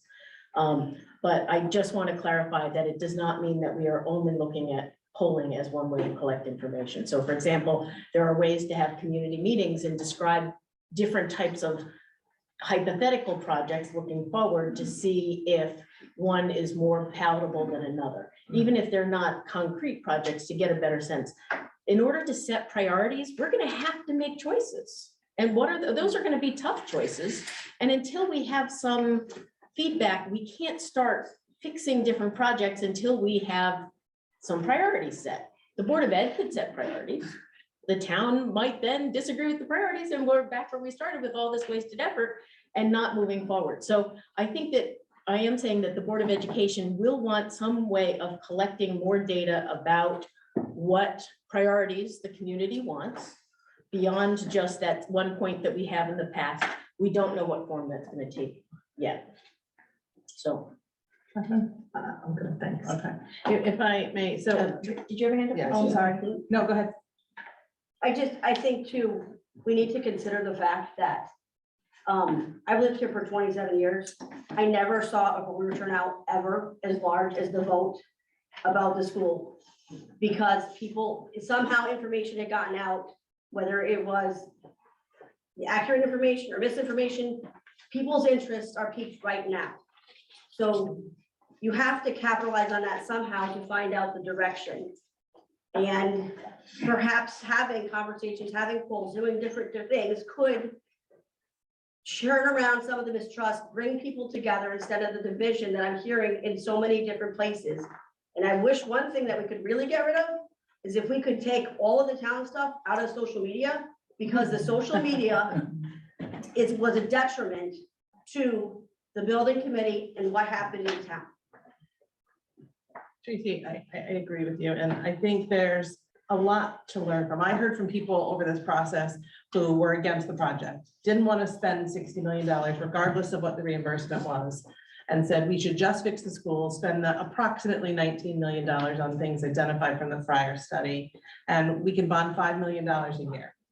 And then I remind myself that we haven't bonded for 20 years, and that was a $3 million bond. Are we led to believe, because a couple of people said to a couple of us, we should bond 5 million every year and do those, that's what we should do? Why not collect some data to understand what our next step should be and what direction we can go? Because we want to be successful in that. That should be our goal. And for me, it's trying to, understand and help people understand that as long as we have 200 kids in the school, we still have a problem, regardless of what school we're in. We still have a finance problem there. It costs a lot more money to educate 200 kids in a 60,000 square foot school. That's reality. 20 years ago, when my children started at school, the school was full. The classrooms were full. The grade levels had 4 to a grade level. We wouldn't be talking about a consolidated pre-K through 8 school. It wasn't about a new school. It was about getting to one school to mitigate some cost factors and enrollment factors, and how, you can make that face, Peter, that's the reality. That's where the discussion came from. It's why we spent 10, almost 11 years ago, sitting in the library at Hall School, sticking Post-it notes on the smart board of all the ways the Board of Education members thought we could mitigate those issues. And it took years to come to one solution, and we're right back at, let's just fix those schools, and we don't have any money to do that. The cost is about the same to the townspeople, and we need to make sure that if we move in that direction and we say we should just fix the 2 schools we have, not make them better, just fix them mechanically, it's still going to cost you a lot of money. And if that's what the townspeople want, then that's the direction we go. But we need to be realistic with them about what they're going to get in the end result for that maybe $20 million, because that was just upgraded cost from a very lean option on a 2017 study that was about how do we mitigate lower enrollment, increase in operating costs. So I think regardless of what questions we ask, we have something to learn from data from our townspeople. Do you support a new school? In that question, the answer was no. Nobody's debating that. Would you support spending $19 million? It's not going to happen in 1 year, folks. So it's not going to be $19 million. It's going to escalate. And we don't know what those actual items are. So how do we tell them that's the plan we go? We need data from them to get a direction for us to go in so that we can bring back realistic costs for spending we're asking them to contribute to. I just don't understand why we're afraid of getting information from them. They voted, their vote was important. What would they like us to do next? Where should we go from here? I think it's important to ask, and it's not, I don't think it's inappropriate. I'm not asking you if you voted yes or no, why you did this. I'm asking you, we're asking you a potential series of questions about what you would like to see out of the school project. And to a comment that was made before, did the school building committee act in a vacuum? In a way, yes, because that was our role, was to be focused on a school building project. We understood that it had ramifications on other projects, but that was the work that had to be done. And it wasn't, should we build a new town hall? Should we move the town hall here? It was about a school. So we had to stay concentrated on that. It wasn't that this committee, that the SBC wasn't aware of all of the other impacts of the town. We're fully aware of the other impacts of the town, but our role was focused, very narrowly focused on the school project. So I think the data is important, whatever direction that these committees choose to go in. I don't know if Oh, they. and I'm gonna come to Donna and then I'll come to you, sorry. I think one of the challenges being faced is townspeople need to have a clear vision in order to make decisions about whether they're going to support something or not. The Board of Ed needs to have information in order to put forth, to give some direction. And then whatever the school building committee people function. I really appreciate what James said as far as, in using the bathrooms. It may be the time where you're not just fixing the plumbing, but you're putting appropriate upgrades in to meet the needs. So if some classes need to be changed around to maybe make some of that collaborative learning space. Unfortunately, it's really hard to come up with an order of what you need to do first, because you need the money to come up with a viable plan. You need a viable plan for people to give feedback to, but you don't necessarily want to spend money on an unknown. So it gets into this chicken and egg. Yeah, and that's really what it's come down to, is maybe to make it palatable, there's a way to divide it into smaller chunks. And I don't know if that's possible, maybe looking at Hall School first, or looking at Center School first and coming up with a plan so that we can move forward on something. Because right now, if we don't have people that can give us good advice about the ordering of things and the proper packaging of the elements, it makes it hard to go to the townspeople and say, this is the vision, or this is what we think what'll be best. Give us your feedback and your thoughts. So I don't know how to divide it. So a question of clarification. Are you saying that we don't have enough information now, or that we shouldn't go get the information to help us set those priorities? I don't think we have enough information now Right. about what should be done at the buildings to let people know what the options are. So you're talking about the information now, not that we shouldn't go get the information. No, I think that, and I don't know how, there's probably 3 or 4 levels deep of information. Right. and we Maybe, talked about a couple of maybe those. we need level 1 and 2. I'm not really sure, but, you know, the way you were describing it, James, it made a lot of sense. And break it down, you know, how to eat an elephant, one bite at a time. So we need to break it down into palatable sections. Unfortunately, without the expertise to know, you know, there's certain things that, as we've discussed at prior Board of Ed meetings, some things have to happen in a certain order in order not to destroy what you've just fixed. And some things have to be paired together. And I think we probably need people in the know, and that may be people in town, maybe already people on the school building committee, to help pair that information up so that things presented make sense to the public, and then they can ask questions, and then there can be the back and forth so that the end project is the best that it can be. Thank you. Yeah, it's kind of a segue to what I was going to say before. Very often surveys can be informative. So if we, I know with CEA, when we're interviewing legislators, we give them our position and we say, what do you think? So we're kind of sneakily teaching them what our position is before they tell us how they feel. But we wouldn't be sneaking in this case, of course. But if we presented our options, you know, option 1 would be this, option 2 would be that.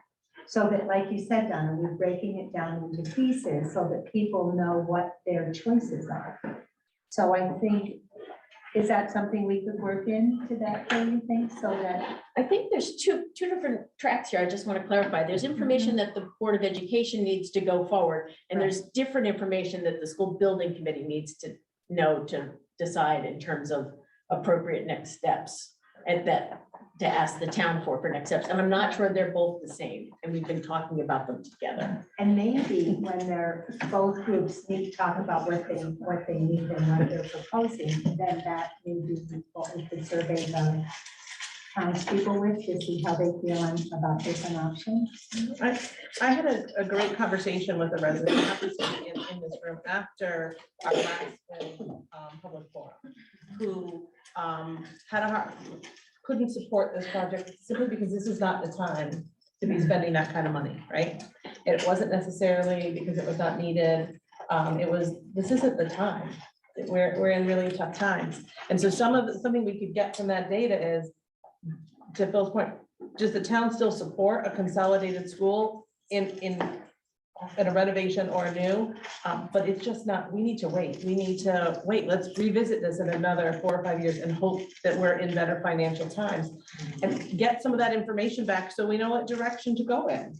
And there's something to be learned from the results, other than just no to the questions that we ask. We know to those questions, no, but I'd like to know more from everyone, not just those 1,700 voters. I think we've argued about the number before, because a month later, a very small fraction of those came out and voted on our town budget. So they didn't come back and they didn't follow the town process after that. They followed one project. And so I want to hear from people about, so what should we do? Where do you think we should go? Should the Board of Ed just keep having a discussion about a new project and the school building committee keep talking about this project? Or no, let's maintain the status quo and move on with 2 buildings. And we need data to do that. We're gonna keep spinning the wheels because we don't all agree on that. Peter? I think what would be helpful is understanding who we are as a town and looking at our past. One of the things that impressed me being on the SBC was when I got to tour both buildings with Phil and Catherine. From my perspective, what a great job this town did. We're talking about a period where we have an enrollment of less than 400 students. This town went through a period of enormous growth during the baby boom and built 2 schools and made multiple modifications to those schools as they went through the decades.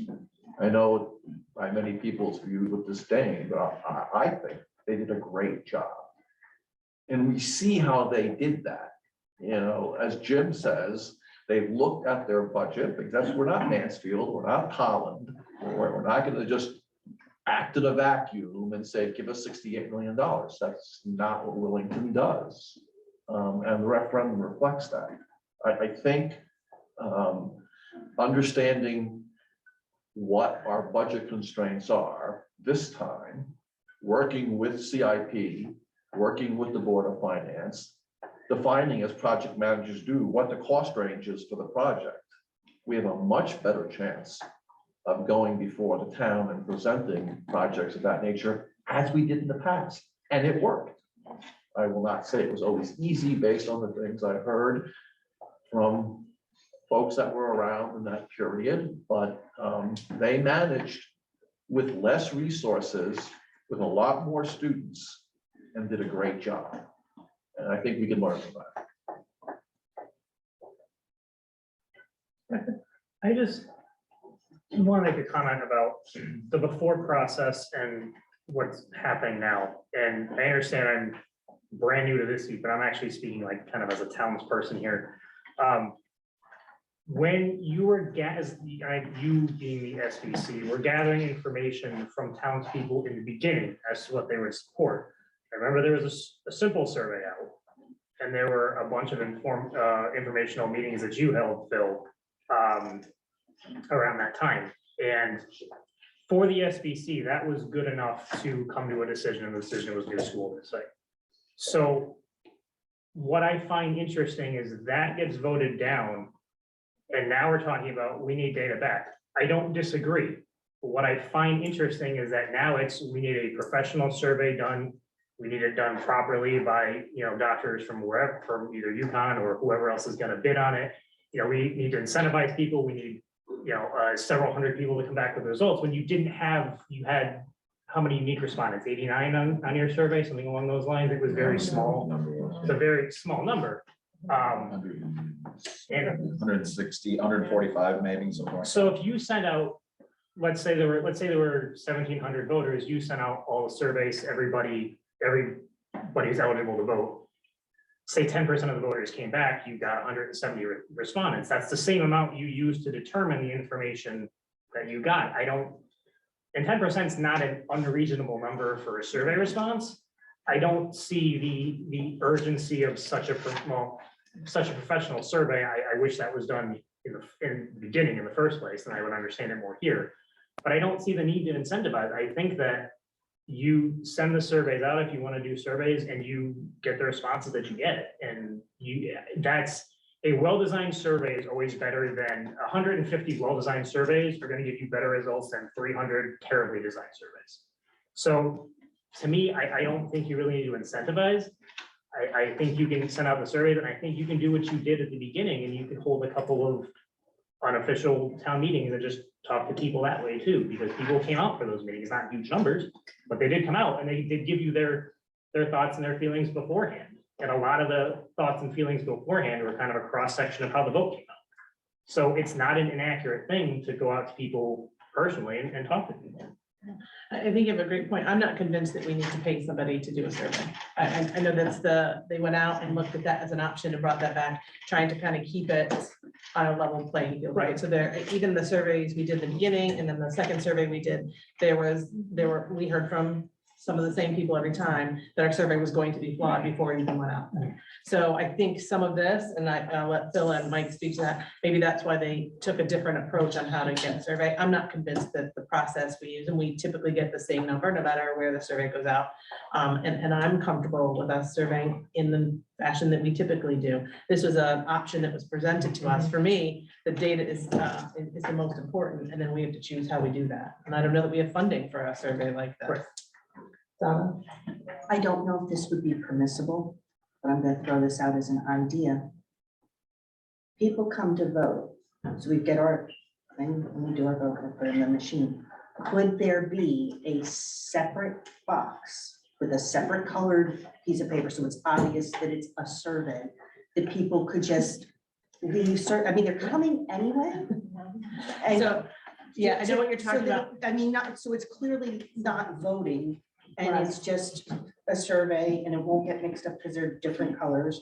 and different locations, but as far as getting volume of people, you're gonna get, if everybody who comes to vote fills out their survey, you're gonna at least get the number of people who voted. So Phil and I had a discussion about Exit polling. exit polling, and whether or not it's something we could do in the fashion that will be done. It's not something that came to fruition for this referendum, and I look under the TV because I believe one of our registrar of voters is there. And there are rules against that, and I believe exit polling has to be well outside. It cannot be inside the room. So But- there but couldn't not- be another box here in the room Okay. during a referendum. Is that right, registrar?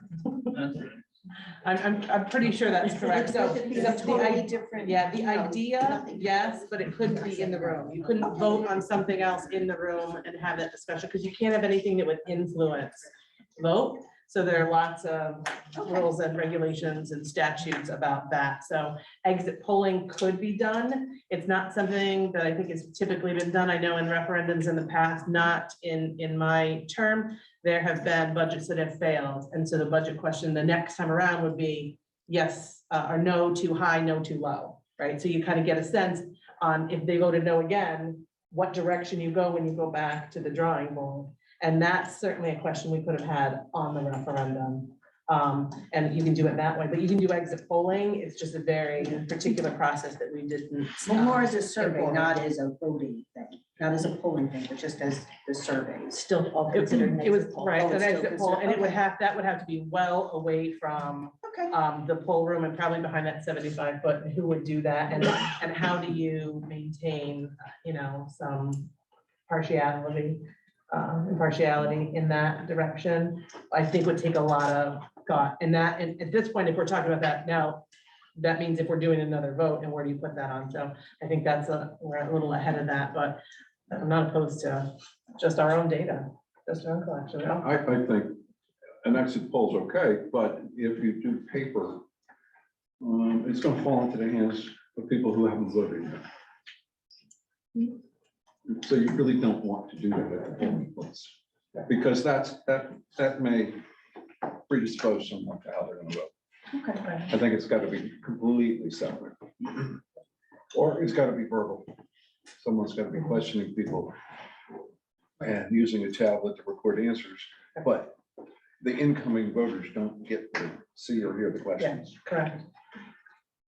And you can't be, again, you have to be suggested, so it would be challenging, and I don't know that it's something that's been undertaken yet. And so when it came up, I thought that's a whole other process we're not ready for and prepared for in the middle of this referendum, so it didn't happen. And I would argue that there's a lot to be said for the validity of the survey, even if it's valid in and of itself and has a representative sample, not really tracking to the election results afterwards. So we could spend any amount of money on a survey, make decisions based on it, and be right back where we are, because the survey data is still only related to people who are willing to answer a survey. There are people who voted who might not fill out a survey or might not have been part of a survey process, who then are going to vote one way or another. So I think we want to be as thoughtful about the way we collect data, and a survey that does not cost us very much. We don't know what's going to come or anything is a data point, but over relying on data points without knowing whether or not it is meaningful. Like, you can collect data, but you don't have wisdom until you interpret the data in context of everything else. So I'm not a big fan of data collection just for that purpose. I want it to inform our decisions. And I'm beginning to feel like some of our decisions need to be more concrete, and maybe it's less hypothetical. Maybe we need to have done the facilities assessment and have some really concrete priorities that are before us, before we start doing additional questions and surveys and community meetings, to say, okay, we've done the facilities assessment. Here are the 3 that are about safety that we want to move ahead with. Here are the 4, individual mini projects that we think have some real synergy and meaning that we want to move forward with those.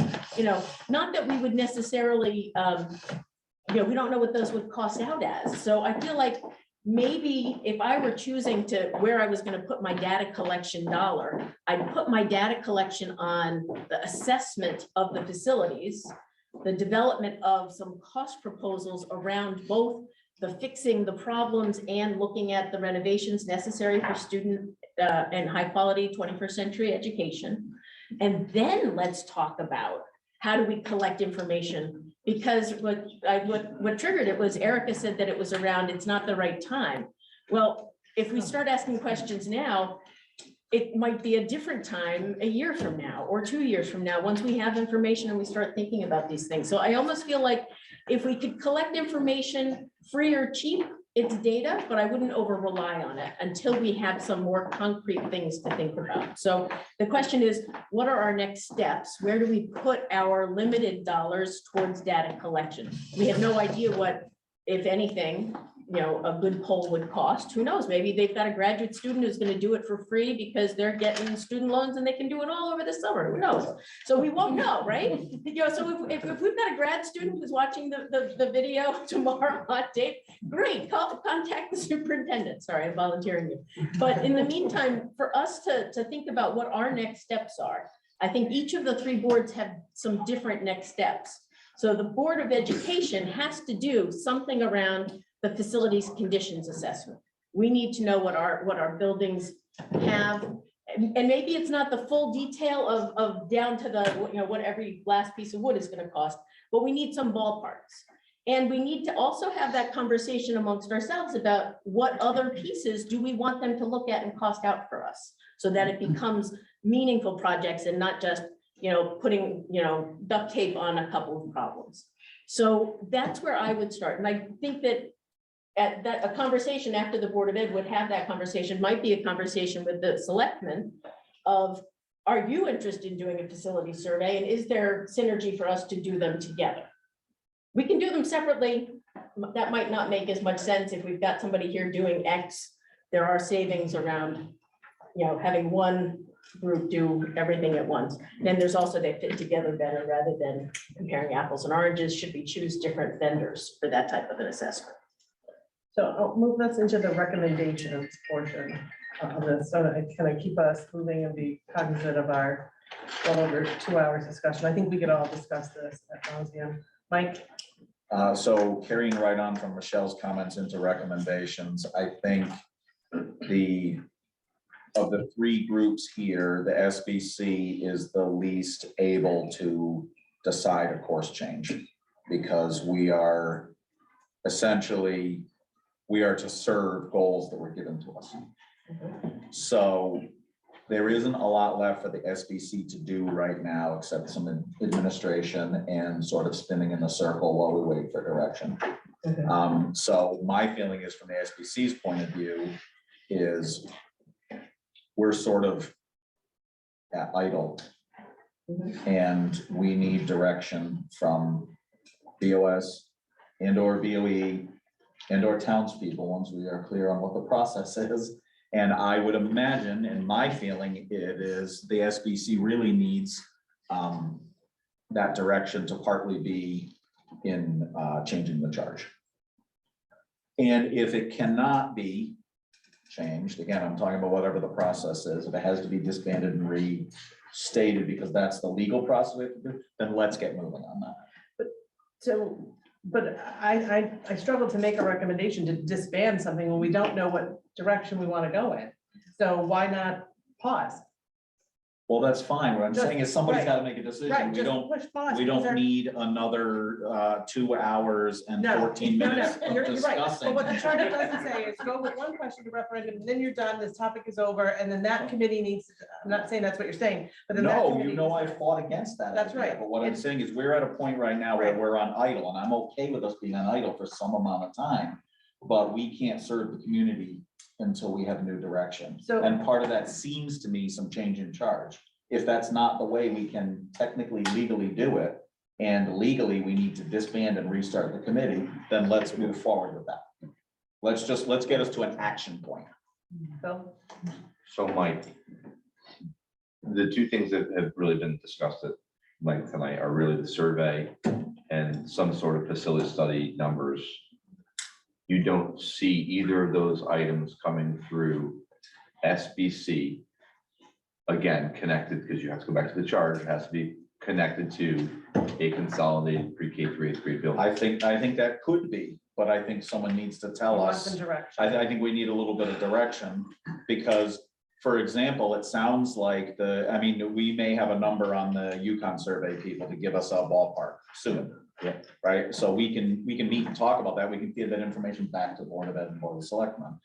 If miraculously it fits in the budget we have, maybe we talk about moving forward. I don't know, I'm just saying, we're limited on what we can do, because some of these things, the facility assessment, we probably don't have the money for.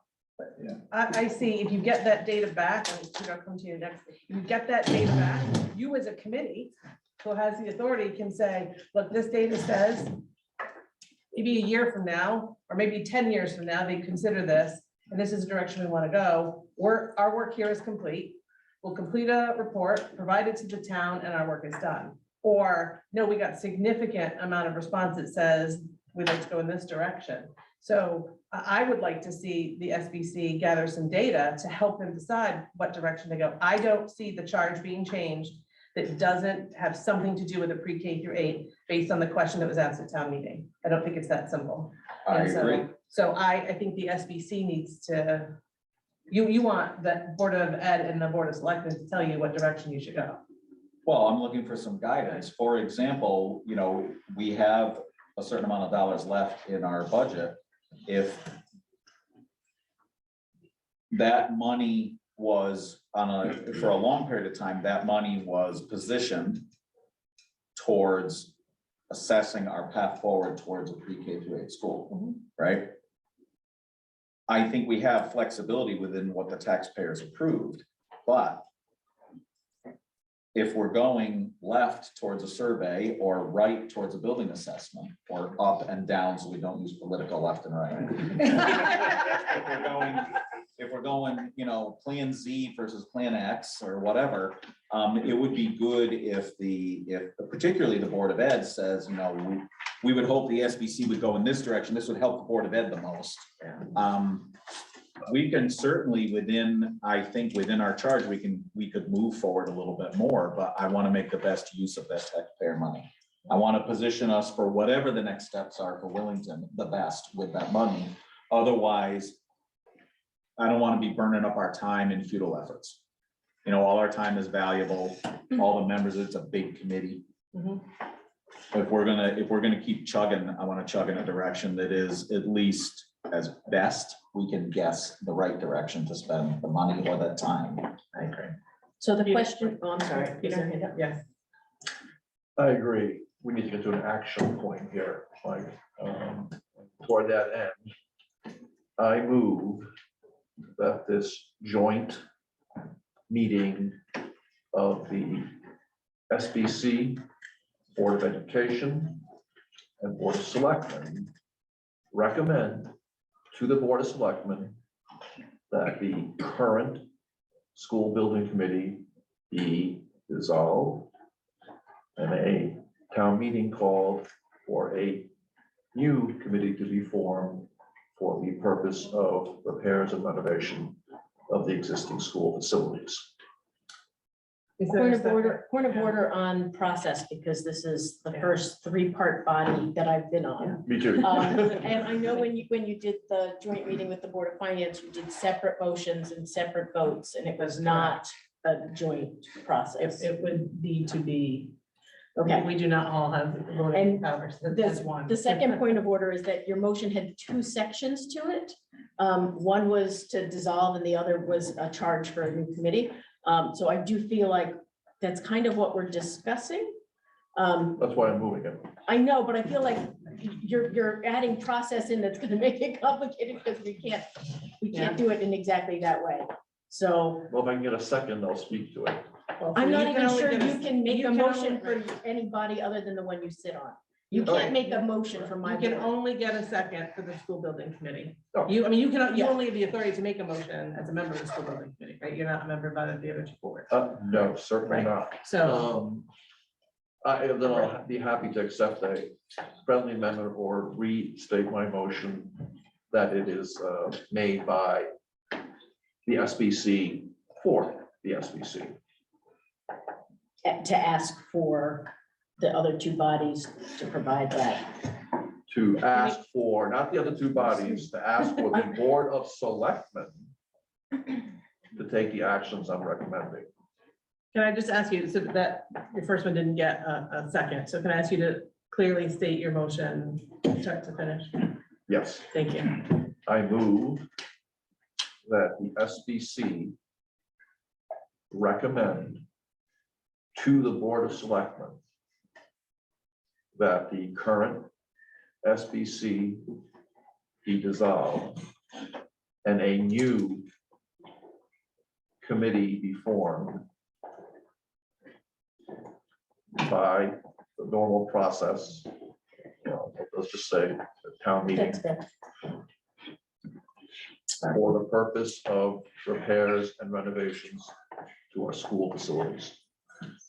Repairs, renovations. Is there a second from the school? Oh, I'm not the chair of that, you are. Tag, you're up. I'll try that. We have a motion on the floor for the school building committee. Is there a second from school building committee members? Seeing none. Well, give us some time, Mike. I'll second it for discussion purposes. I gave it some time. All right. But you got your second in, fine. I'm not gonna stifle the, Okay. so we have a motion and a second. We still have Discussion on the motion. Can anyone discuss or only school building committee? School building committee, it's a school building. Okay, so that just So, to be right. clear, so no one who's Okay. not on the school building committee. So can would any discuss. school building committee members like to discuss the motion? Justin had the same motion. I would just comment as school building committee chair, we have had this motion already in the last perhaps 2 school building committees, or a motion very close to it. And for the same reasons, I'm still opposed to it because I don't think it's the right process. Justin had this. Justin. Oh, I'm sorry. I wasn't, sorry. So if we're gonna go through with renovations, do we even need the committee? So, Dependent on scope. I think dependent on scope. Yeah, we No, We don't I'm not need gonna it. say We could depending on say scope because possible, there's but no project right now large enough that's even remotely being considered. Right. To say that we need a school building committee that has construction experience, that has an engineer, that has a school person on it. There's no project that exists right now. so Unless it stays within the SBC, the current SBC, and that continues in that, towards that goal, that committee should remain. But if it goes to individual projects, we don't need an army of 10. Other discussion on the motion? If I may speak to my motion, Mike. You may certainly. Thank you. I disagree with the comments that we lack direction. The townspeople gave us direction and rejected the goal of the existing committee. I think it's important to recognize that. And I disagree with Phil that these are small individual projects. I think they should be combined into coherent projects that make sense. That would be large enough for a new committee to manage. Other discussion, in the SBC? All right, I'll go again. I think Peter has a bit of a point. I think more importantly, until a facilities assessment can be done, a new charge is not going to come forth for this committee unless that assessment produces an affordable package of things that would require a school building committee. Key word there, affordable, something this town can pay for. Other than that, there's nothing left for us to do on this charge. And I think that you may form another school building committee with most of the same members. For the new Or charge. not. Yeah. It depends where we go, but no problem. Dissolving this group and let's get our act together. Let's know what we're going to do and take it from there. I have another comment, Mike, if I may. Please. I think what will also be beneficial is that if we go to town meeting, we could have input by having a public hearing prior to that town meeting. I think one of the big failures of the past SBC effort was we didn't have a public hearing prior to the town meeting for the project that was put forward. I would have wanted multiple public hearings, so we get as much input as possible. And if we had a town meeting to create a new committee for a purpose we're talking about tonight, we could have a hearing before that. We could have 2 hearings, get a lot of town input. We could have the Board of Selectmen create a more open charge for that town meeting, not a directed one that automatically goes to some conclusion, but an open-ended town meeting where we get even more feedback. Because I don't know anything about social media, so I don't even know how to get on it. But to me, as much transparency as can possibly exist is best. And I love our town meeting form of government and piling into that location and getting that input. And I think we could do that if we have a town meeting with multiple public hearings preceding it to form a new committee for the purpose we're talking about tonight. Process. One, I think I heard tonight that the school building committee is the only group that can end themselves. It's not the selectmen. That's wrong. That is correct. We were created by the town. Created by town meeting. Yes. By town meeting, not by the selectmen. Not by So the the recommendation to the selectmen to end the committee. To call a town meeting. Call town meeting, not Was the that said? selectmen. That wasn't said. That wasn't said, but Was okay. not said, that's my point, That's not what you said. process. And the second thing is to create a committee that's called the school building committee at the recommendation of townspeople that doesn't come through the Board of Education is a little bizarre, in my opinion. That might want to come through this board. I think it's important to note that the one that was created was, oh, I'm sorry. The committee that was created at a town meeting. Agreed. Using our process, and I think we need to recognize that because it's not the committee. And now I'm hearing instead of a narrow scope, it needs to have a broad scope, but these other things have to have a very focused scope because your scope is too big. So I'm not, again, I'll go back to data before we just move in a haphazard direction. Can I say one more thing? Peter, I think the motion, if you were looking to disband it, I think if you're looking to do that, it's just to make the recommendation for the SBC to do their final report and submit it to, as our work is complete, and I think that's what Ralph is saying too. And you submit that to the selectmen, and then the school building committee is done. If they agree to that process, that committee's work is done. That's my take on it. It's how I understand. It's either that or it goes back to town meeting, maybe. I don't even know if that's possible. I don't know. But I think if you're looking for the school building committee to do it, I think they're the ones making the recommendation saying, okay, our work is done. We have fulfilled our charge as best we could. We brought it to a vote, it failed. We write our report, we submit it, it goes back, just like we read your school building committee work from whatever that was 30 years ago. Yeah, I mean, it's the same process. They actually had recommendations to buy land and build a third school. Thank goodness they didn't do that. But it was at the recommendation of the school building committee that they said our work is done. I think that is what, if you were looking to do that, that's what your motion would be. Just a historical point, if I might. Hang on, I want to let Catherine have a chance to. Yeah, there's just a couple things.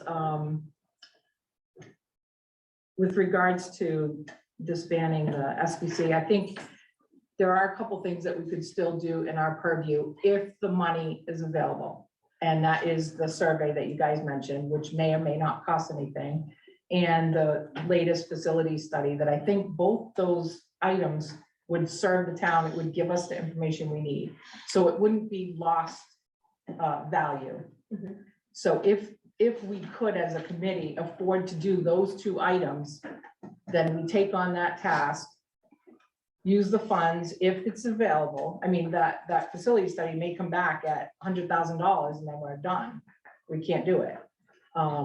So I'm not objected to just banning the SBC at some point. I just think we could do a little more work before that actually comes into play and fill in, give a final report saying our work is done. But I do have an issue with the second part of his recommendation, which is for the purpose of renovation to school facilities. I'm not sure that that's the direction that the town wants to go. We know that they don't want a new school, but we don't know that they want to renovate. They may not want to do anything. What like actually you said was mentioned. repair or. I wrote down everything, purpose of renovation to school facilities. I wrote it down as you said it. So that's my feedback with regards to. Purpose of repair and renovation are my Point of notes. order.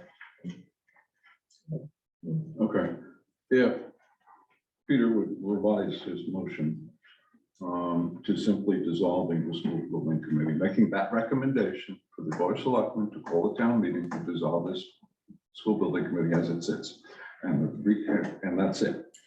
And the reason I would support that is because Michelle has said that the facility study is Board of Ed.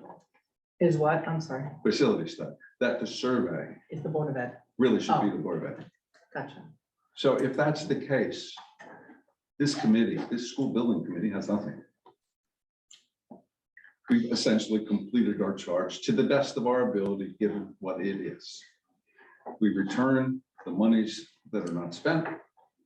Those monies can be, the Board of Finance can earmark that into school facilities. They have a special account set up for that. Great.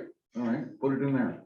And then once the Board of Ed has feedback on the survey and on the facilities, then we decide. And I don't think there are too many people on this that are currently on this committee that would refuse a second appointment on a better structured school building committee for what this town can afford. So I will happily accept that. So I think we're a little far into discussion to amend the motion that much. We spent a lot of time discussing the motion a little bit differently. I think we should vote this motion, and then if anyone desires to make a new motion, that would be the proper process. Chairman, I would like to hear from the Board of Ed and the Board of Selectmen if they have any recommendations after this meeting before we vote on that. In case the board does decide they want us to do the financial study, the facility study. Well, I think we've heard a lot of information, and we're in this process right now, and we have a motion on the floor that we have to, I think we have to address the motion that was on the floor. So is there more discussion on the motion as it is right now from SBC members? Okay, let's vote on the motion as it was stated. I have it written, yeah, I think I have the same amount. Okay. Yeah, I have the same amount. Okay, that's good. Okay, Ralph Tullis. as is, Nick. Pete Lichenich. Yes. Mike McCoo is a nay. Brianna Ross. No. Chris Talona. No. Jim Marshall. Nope. Ann Grosjean. No. Catherine Viveros. No. And Justin. No. Okay, so motion fails. Is there another motion in the hopper? I move exactly what Ralph said. You gotta do it. You gotta do it. Let's formalize this just a little. I have a question. Yeah. Now that I can speak, now that it's no longer a motion that I can't say anything on, do we know that we have to go to town meeting to dissolve? No, we don't know that. So if we passed a motion, if the school building committee passed a motion to that effect, maybe it should say something like, if necessary, since people like that language, right? Necessary. I think the discussion was just making a recommendation. It's I a would say that recommendation. my It's a recommendation recommendation. to move forward is I heard, and I've heard it now from a couple of SBC members, they want to hear more from the Board of Ed and the Board of Selectmen. So at our next meeting, why isn't this a specific topic to give them a recommendation? Okay, For- so we for sort of which have a meeting? motion on the floor, No. don't we? Nobody made a motion. Well, he tried to make a I'm gonna make a motion. motion. He said, I move what Ralph said. That's just not a motion. Ralph said a lot of stuff. It's Okay. recorded. All right. I'd like to state it on the record, Mike, if that's helpful. It would be necessary. Well, then I will do so. I move that the school building committee, and I'm making it as an SBC member, Michelle, recommend the Board of Selectmen dissolve the school building committee, which has completed its charge. That may or may not include a town meeting. I defer to the process that occurs when it gets to the Board of Selectmen. Okay, so we have to make sure we have the language you want in the motion though. I'll read back what he said. I move the SBC recommend the, and I'm abbreviating here, the BOS dissolve the SBC, which has completed its charge. Is that how you want the motion stated, or do you want that you said some additional stuff about through whatever process is required or something to that effect? No, I think it's inherent, so I'll just delete that and stick with simple language. Okay, so as Erica just read it is. Yes, okay. Do we have a second for the motion? Yes, we do. I will second that. You will second the motion. Okay, discussion on the motion. I don't recall that being what Ralph suggested to begin with, but. But it's been made as a motion and it's been seconded, so. And again, this, I mean, as was the case with the last SBC meetings, it just feels like it's jumping the gun here, and it's just politicizing it for no reason. The whole purpose of this was to gather information and to try to put the path forward.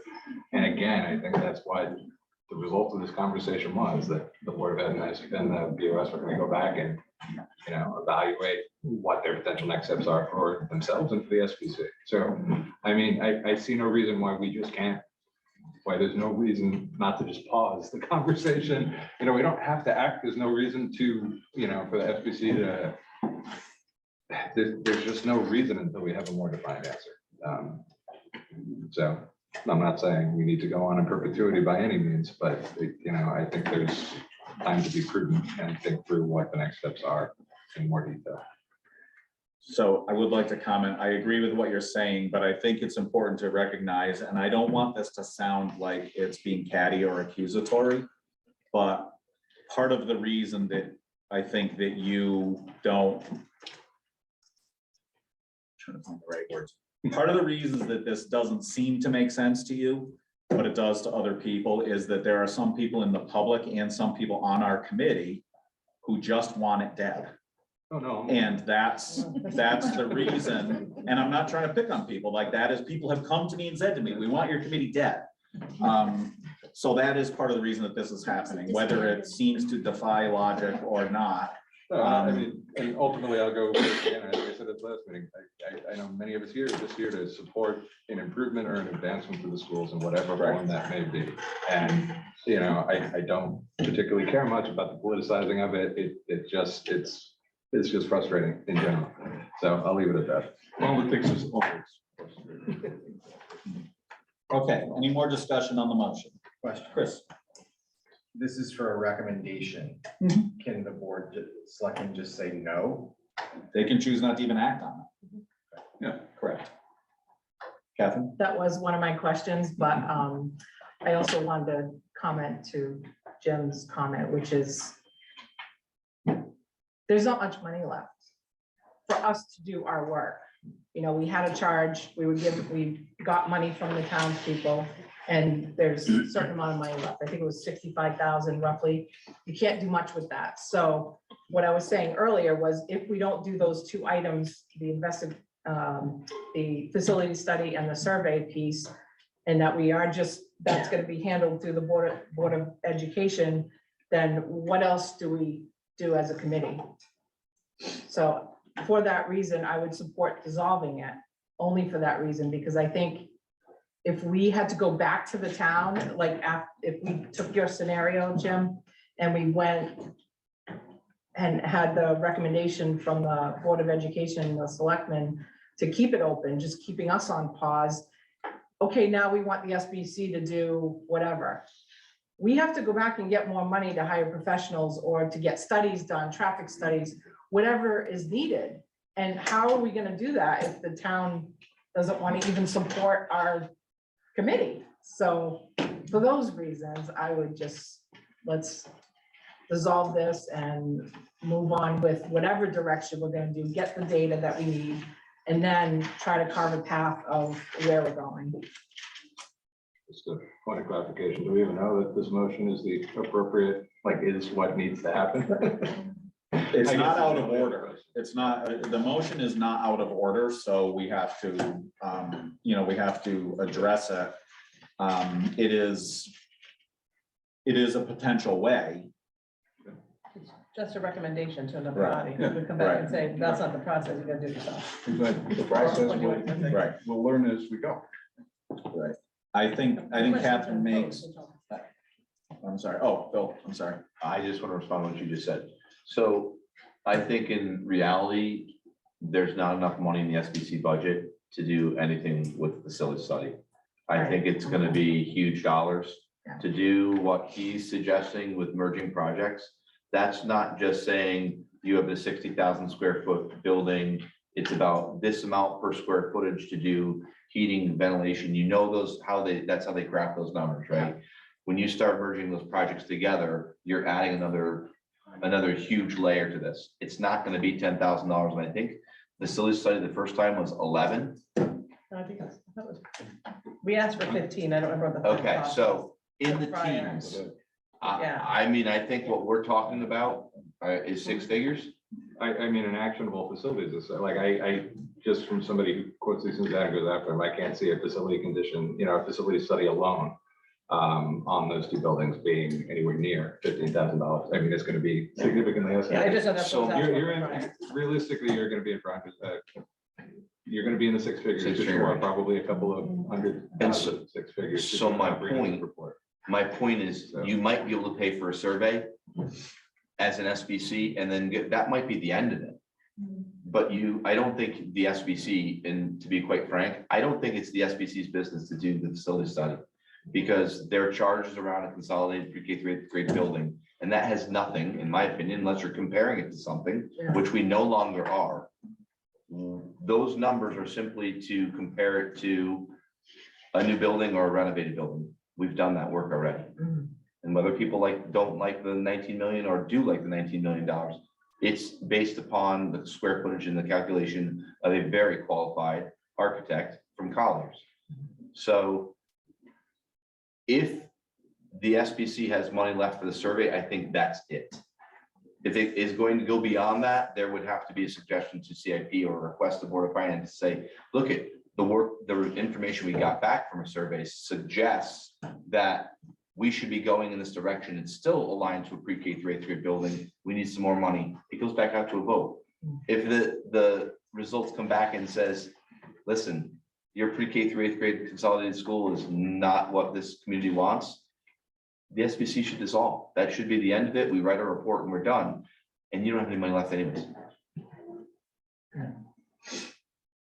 I just want to add to that, Mike, if I may, that it's important that we recognize the funds that remain in our SBC budget were requested from the town for the purpose of hiring a consultant for a UKA school. That's what we told the town.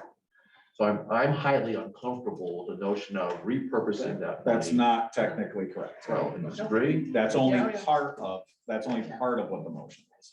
And it's not what this motion is at all. But I'm speaking to the use of those funds that's now being But you're discussed. not speaking to the correct use of those funds. It was a broader use in the work of the school building committee. So you can't just take the piece that you want it to be. Well, that it was- I strongly disagree. Okay, I mean, I can find a wording and read it. That's how it was represented to the town. No. That's only part of it. That is only a part of it. Well, That's how you represented, but the wording was clear and repeated in town meeting. well, I would suggest to you the strong opposition in both of those meetings is something you should ponder. Well, let's ponder the motion that's on the table. Either we either respect town meeting or we don't, so. Jim has his hand up. Can we call the question? The, I was letting everyone else comment and holding my comments in the end, and now you're gonna call the question. You don't need a second. No, you gotta ask. You need a second though, don't you? No, no second to call. Oh. You gotta call that. No, You gotta vote on you have to calling it, vote on right? calling You have it. to act on it. Sorry. It's 9:15. Let's get moving. All right, this is the vote on calling the question. So this is not the vote on the motion. This is the vote if we're gonna end discussion. So. I have to make another column You for wanna that try and now. all in favor? Hang on. Just try and all in favor. Are all in favor of calling the question? SBC members, raise your hand if you're in favor of calling the question. Everybody. Okay. Mike, Everybody. you're the vote, Mike.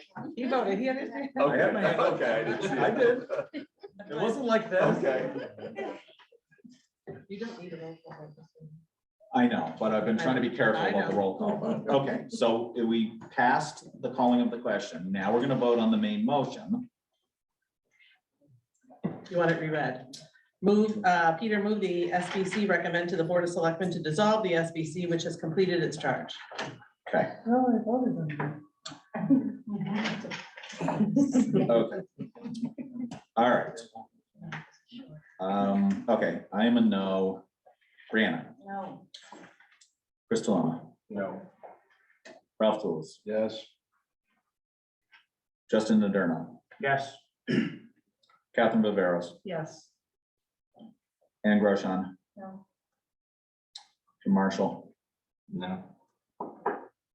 and Pete Litchfield. Yes. Okay, I have 1, 2, 3, 4 yeses and 5 nos. Motion fails. Yeah. Okay, So back to the joint meeting. yeah, I would recommend that the SBC clearly is looking for some direction from the two boards that they sit here with. And so I recommend that we go into our regular meetings at our next meetings and have some discussion to give them our recommendation. And hopefully by then, the question has been posed about, the direction of the committee, waiting for actual legal response. I can tell you my opinion, but it's worth its weight in gold. So that's my recommendation, is that we have our next meetings, and then until then, such time the SBC could meet and I don't We'll know, meet give to any keep- bills to pay, or. We'll you meet if we cancel. have administrative stuff to do, like Correct. keeping up our financials and Yeah. stuff like that. Is anyone opposed to that? All right, with that, it's your turn now. I'll move to present to speak. If you're in the room, identify yourself. Can on I just, record. can I just ask Yeah, ask yeah, a quick yeah. question? What? Can you just tell me what that vote was? It wasn't a vote. I recommended. No. Oh, 4 to The 5. motion results? 4 to 5. It It failed. was, yes. Yes. 4 yes. and Yes, 5 I no. heard something different. Thank you. Okay. Okay, I should have been louder. I'm I sorry. saw 3 hands at the start. I'm gonna go. Me. I wrote it all down. I did too. Pete Tanaka, 125 Mason Road. I came here hoping that the school building committee would dissolve because its mission is build, whether it's building or as a noun or building as a verb, it's still school. And the Board of Education is here and the superintendent of schools is here. And we have the Board of Selectmen, one of whom was on the Board of School Building Committee before, one who's now chairman of the School Building Committee. This is a very myopic organization. We're only focused on education here. I think that the only way you can fit this in is if you take a farther view, a town view, to see how the finances of what you want to do fit into the finances of the town. I fully understand how badly our schools need repairs. I could even see consolidating over a hall school or consolidating at center school. I can see both those projects. However, if you don't fit it into, we need to build a new firehouse or firehouses on top of that. We need to fix the town office building. We have a whole array of facilities. And this table here, every single one of you is focused on education, which is nice that somebody's doing that. but we have a whole town to consider. And if you're not considering the whole town in your facilities plan, you're not gonna be able to push this past, you know. The rest of the town is worried about the town as a whole, rather than education as its own living being. Thank you. Blessington. John Blessington, 29 Mason Road. I would like to see this committee disbanded. And if it were to be reconstituted, it needs new blood. The committee, as it did, failed. I mean, you not only didn't pass your proposal, it doesn't get beaten in a landslide, it got beaten in a tsunami. But I think a lot of this has to do with the hubris there. I'm tired of being told that I passed misinformation. Now, misinformation is not a lie. Misinformation is when someone, perhaps you people, have got the word from God. Somebody climbed Mount Sinai and came down with 2 tablets which had all your stuff on there. And so any of us who disagreed with those were passing misinformation, because you can't be wrong, so we can't be right. One thing I was very offended by was the idea that, well, we use social media. How dare we? How dare we use social media and express our opinions to the people listen to us. Now, maybe, I'm not sure, perhaps, maybe we should just have 2 people and you could be the social media. You could tell the town what to think. During the whole project here, I'll point out that you guys, I know you had surveys, but you never listened to them. You asked for people to write their opinions, and I wrote my opinion, and apparently until after the next meeting before those opinions got sent out to the members of the committee, so I'm not sure what good that did. We had a vote to dedicate some money to looking at a piece of land, and it passed. And then we came to another town meeting for more money for that, and it didn't pass. And if you had been listening to what the people at that meeting were saying, they weren't saying, we don't want to spend anything. They were saying, you know, we really want to look at renovating Hall School. But it didn't pass. So 2 months later, the exact same proposal comes before the town, and that is disrespect to the people of the town. You guys got it wrong last time, don't worry, we'll get it this time. So you passed it. Finally, the whole thing comes through to where you're gonna have a town meeting. I guess this was okayed by the town attorney and all that, but I don't think Mr. Bulick ever saw the town meeting before he went to the Board of Selectmen meeting to vote on that town meeting, so he had no say in it. So the town meeting approaches. Now, I'm sure, and I think that all of you were just gobsmacked. It came up to referendum day, man, we're gonna pass it, we're ready to go, and it got beaten by a huge amount. And how did you know that was gonna happen? Why didn't people come and speak at the public hearing to say that they were, oh, I remember now. You didn't we don't need no sneaking public hearings. Well, if people have a complaint, they can bring out their complaints at the town meeting when we go to referendum. Then we go to the town meeting. You got 2 minutes to speak, and you have to speak to the exact question. If you got anything to say, you basically don't say it. So now let's go to the referendum, and we know it's gonna pass because nobody spoke against it. I don't think you guys understood what you were dealing with. You just, oh, we're gonna do this, and the townspeople will tug their forelock. It didn't work that way. I think we need, if we're gonna have a commission like this, we need new people on it who will listen to the people of the town. Thank you. Elaine Newcomb, 28 Fermier Road. Misconceptions is an interesting word because there's no test that people take before they vote on anything, including political things or whatever. So people vote with what they have knowledge of.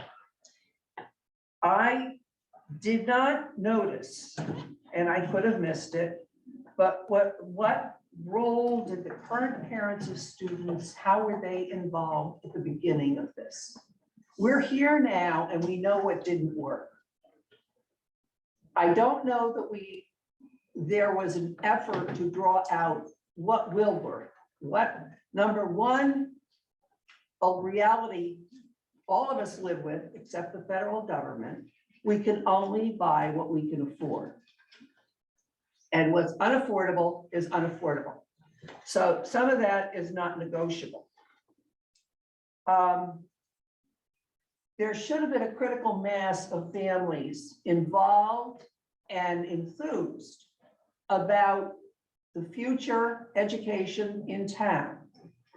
If that was present, I didn't see any evidence of it as a driving force. I heard a lot of reference from numerous people about a 21st century education. I'd like somebody to explain to me what that is, and I'd like somebody to explain to me what it is exactly we're doing now. Because unfortunately, for a couple of years, the real thought, and God forbid, the pandemic happened and everything else.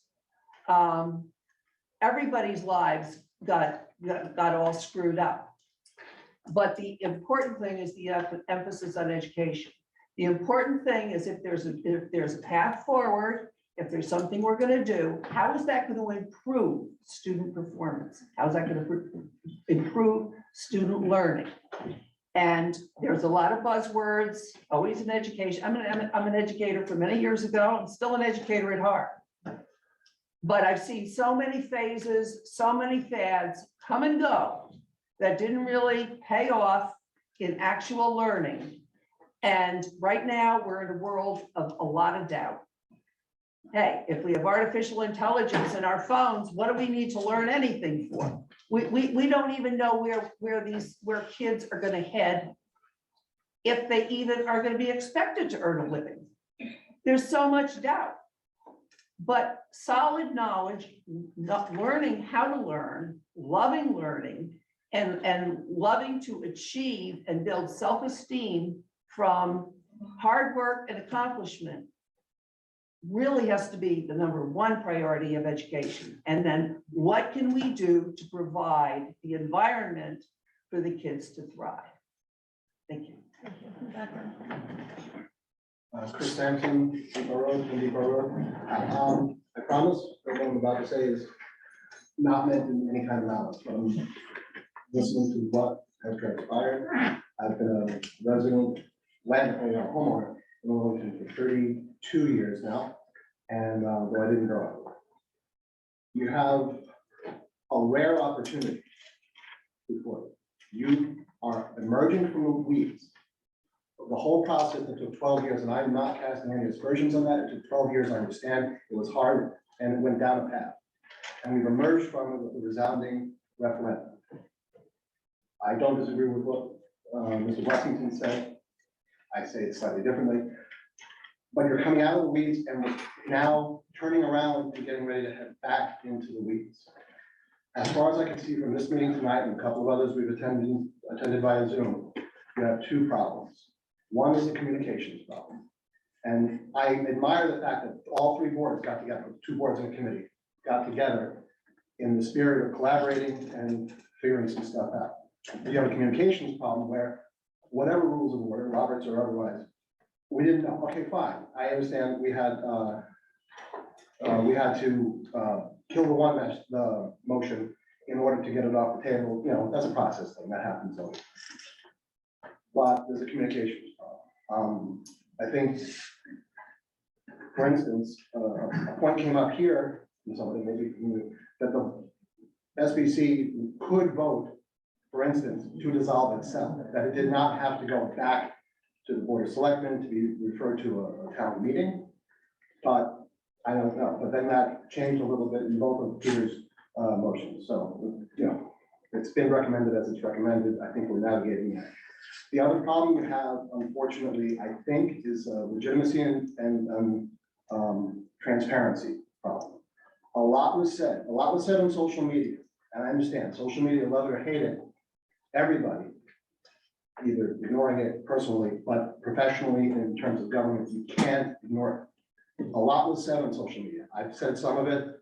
I believe you said some of it, and this is the first time. Yeah. You have to manage it, and I understand that that might be outside of the process of the normal town government and the normal board meetings, Board of Selectmen, Board of Education, SBC. I understand that there may be new processes that have to be developed and maybe new allowances. If Erica says something on social media, is she saying it as Erica or is she saying it as the first select? Those are all questions that have to be answered. And you have, unfortunately, a credibility, legitimacy, transparency problem. To take that back to the communications problem, I keep hearing the word survey. I've worked next to different types of surveys my whole professional career. I know informally the problems with it. And you don't need, I don't think, a survey per se. I agree with what you said. You need information. As soon as you enlist the help of UConn, that's what they do. They make surveys. And people will administer those over the phone, probably if it's a survey. If it's something you mail to somebody, it's a questionnaire. So, and it will do what it is designed to do. And I don't think you all have a mental map of what that should be designed to do. It will answer the questions you ask. It won't answer the questions you want answered unless you do that correctly. And I don't think they will help you with that because you're the customer. The real customer in this is the people of the town. And we disagree about a great number of things, but we agree about this, that the question you have to, in a way, not again, not a survey, not in some way, not a long town meeting, but not too short of a one either. You need to get the people on board with this. You're not going to reimburse them for filling out a survey. I've done this professionally, and I would fill it out for $5. What you have, and you have an opportunity, like I said, one opportunity to get the goodwill across to the people of the town and convince them, sell it. You don't have to buy the participation in the survey or whatever. You have to sell it. They have to know that it's not BS. They have to know that it will be taken seriously. It doesn't mean that you have to agree with what I say on the survey or whatever instrument we use. It means people have to have a good faith belief that it is truthful and will be regarded. It's going to be a painful process for all of you and for some of us, but you have to respect the townspeople's time. For whatever reason, the SBC served its purpose. I am not going to criticize it. The Board of Education, Board of Selectmen, you've all done work. It's volunteer work, a lot of it. I know it's painful. And you're signing up for more of it in order to get this right. You need to dissolve the SBC, not casting any blame on anybody on the SBC. You need to dissolve it so that there's a clean break. And at such a time that we need a new committee, whatever it's called, it's at least seen and perceived as a new committee, not a retread. So you have a transparency problem, you have a communications problem, you have a trust problem with the people. If you want to be cynical about it, you have a PR problem. And I don't want to be cynical about it. I want to just have the process go. I want to have whole months, and I'm not worried about town government. So we used to have a party in town. I'm not resorting their virtues, but it had one benefit of being a third party, a viable third party in the town. You were? Yeah. Was. For good, bad, or otherwise, it took the partisan stuff out. So you got to sell this, and you have to know that you have to respect people's time in the town, and that it's going to be a legitimate process, which means painfully transparent on your side. I've been in the town for 32 years. We didn't hear about this until, whenever I signed up for rural things, until just before that, there was gonna be an important vote, it's like, where did this come from? And we pay attention, we vote at every election, so you have to find a way to, like, it's gonna hurt. Or it's going to fail, so. Thank you. Thank you. Mr. Tillings, I'll hand up before, I'm coming, so I'm going in order. And not left, right, I was on hands. So, Nick Teller, 49 Myrtle, sounds like, coming out of this meeting, I don't think we even have a direction from what I take out of it. Coming into here, I thought, that was the goal, was to have some sort of, touching on using money from the CIP money, from what the people voted on in the summertime, should not be going to a survey. I understand that it's actually gonna be maybe Board of Education that may go forward with that. Peter's 100% correct. When it comes to when we voted the second time on that CIP money. I spoke numerous times that day. I asked questions numerous times that day, and town officials had stated that this money was going to be used for the process of a new school. That was very clear. There was no gray area on that. And now we're hearing that we're backtracking on that. My opinion is that money should now that the vote has been answered, the new school is not moving forward, that money has no purpose to be sitting in the SBC and should go back to the townspeople as it was promised that day. To have a survey, to me, it's just not necessary. These boards have heard from the people already in recent meetings where people have said, people rather vote than take time out to do a survey. The survey is going to be skewed due to that. I am one of those people that's not going to bother with a survey. I speak here, so you know my opinion, and I'll go vote. I don't need to fill out a piece of paper. I think it's great. It's great to reach out to the town assets people in town for information that are expertise in whatever building sector and such. However, I just caution that any board members themselves, family, or close friends should not be having their businesses move forward into any projects. So I just caution that ethical decision there. I know we're moving forward, but Tammy and Jeff, they tried to reach out to this town before the vote and they were just ignored. They didn't get anything from you guys. And I think that's insane. We should have been leaning on them, asking them questions. Now we are, and I'm glad that we are, but why didn't we do this before? The SBC in itself, the committee is not necessarily holding up a grant. However, we saw that the charge did hold up the roof project. So if that's true, then why is it not going to cause issues going forward? There's no reason to believe that it would just all of a sudden not be an issue. We should have at least at the very minimal pushed forward to a new charge. You don't need a survey or poll, you just need to listen to the people. And that's all I have to say. Thanks. Jen Tien, 26 Eldridge Mills Road. I just want to thank everyone that's on one of these, the committee and the two boards. It's very easy to come in here and tell you how you're doing everything wrong and how you're not trying to reach out and you're not trying to get information, but don't ask people for information because they won't give it to you. And all these kinds of circular expressions of frustration for all, and you guys are putting in the time, a lot more than we do, putting the thought in, the analysis, looking at the big picture and the small picture. And I want you to all know that you are appreciated by the townspeople because it's a lot of work. Thank you.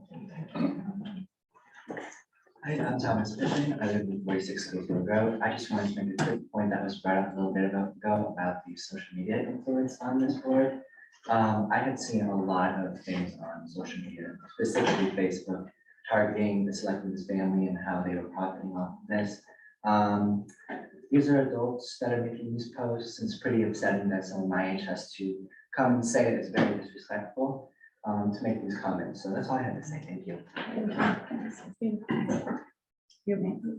Christina Milos, 46 Hall Hill Road. I get my main thought, because I used to, before you guys all knew me as selectmen, I actually worked in advertising in New York City doing surveys all day, every day. And I just think that is not the right thing to do. It's just gonna be a waste of time and money. Because there's other ways to get the information. Qualitatively getting it, just sending out a short survey where people can just write their opinions in, I think would give you more richer data than just some actual hard numbers that you can parse in a bunch of different ways. And what will it tell you? 40% of the people aged 49 to 50 think you should renovate Hall School. Who cares? Like, what are you gonna do with that? So that's one thing. But also, even if you ask people, what should we do? They're not gonna know any more than you do right now. I don't know what I would say to that. And I'm on the Board of Finance and I'm on the chair of the CIP committee. And I don't know what I would tell you because we don't have that information yet. I think the next step, you have to dig out the prior report and get it updated and whatever the steps are to get that done. I think that's critical to know. Because if we can't answer that here, the average person on the street who has no information at all is not gonna, it's just gonna be an opinion based on an emotional reaction or worse. So anyway, that's it. Hi, I'm John Tehan, 26 Eldridge Mills Road. A couple of times tonight, Peter, you said it yourself a few times that the townspeople voted for fixing the schools. I didn't see that as a question on the ballot. I saw a question about, should we allocate money to do a new school and should we allocate money to do an auditorium at this new school? The townspeople did not vote affirmatively to fix those schools. They fixed the existing schools. And I think that we need to know that that's what the townspeople want to do. And in order to know if they're going to do that or not, we need to put a quantitative number on those fixes and say, okay, we need to spend X number of dollars, whether through bonding or raising taxes or whatever. We can't operate in a vacuum. We need that information. And I think gathering information and making our best decision to go forward is the way to go. Steph Summers, 4Y Road. So I appreciate the level of discussion here. I thought it was really intelligent and interrelated to the different roles you guys are all performing on the boards you're on. I was troubled too by the vote. Erica made a reference to she and I arguing about the number. I'm rounding up 1,295 against a new school to 1,300 and adding 500 yes votes to the number. So it was an 1,800 person turnout. However, a large share of the 1,295 were first-time voters or first time in a referendum in the town of Wellington. And I think to co-opt that number and say it means, and I was going to say exactly what John said, to co-opt it and say that it's people saying they just want to repair the schools. No, I think a large share of them were saying, I don't want to spend a dime on this stuff. Unfortunately, I mean, that drives a stake in my heart to even have to consider that, because I happen to be one of those people who thinks the heart of a town and the heart of a community is its schools and it's expanding knowledge, and that's what it starts with. So to sort of say, no, I don't want to invest in that at all, just boggles my mind. So I would say it is very important to know what is in that number of no's, but I do not agree that it's saying, yes, let's just repair what's there. But yet that is the only way we can address the schools right now. So I'm definitely in favor of moving ahead and being smart about it and looking at the quality of education as one of the benefits of that. I like how Jim Marshall laid out a comprehensive plan. I really think just updating the numbers in the Friars report is not going to do it, because I was on the school board when that report was being considered and when we voted on what to recommend to the town. And it's a laundry list of, repairs that need to be made. It's not focused on renovations for learning processes. And it's a superficial number for what we face now all these years later. So the idea of getting a smart analysis of what the schools need and how to do that in a smart way so that we're not throwing a roof on and then going, oh, we forgot ventilation, you know, and we have to rip up the roofs now that we just, you know, I think that stuff is so important. And yes, I know it's expensive, but I think that's exactly what we're missing right now. And the other element we were missing is frankly, information people can count on and information we can talk about factually with one another. And one of the reasons is we no longer have daily newspaper coverage in this town. Nobody's doing it. We used to be covered by the Current, the JI, and the Chronicle. Now, nobody, it's nada. So what you're getting is self-published information on, you know, whatever. Just, you know, on social media primarily, things that run the gamut of some very precise things that like Lisa Eaton writes, and then to all the way to someone positing that the real price of the land for the new school was 800,000 above the appraised price, which is total BS. So, you know, I feel like the education part, the communications part of whatever we do next has got to be done in a way that we find to do, and that will cost money as well.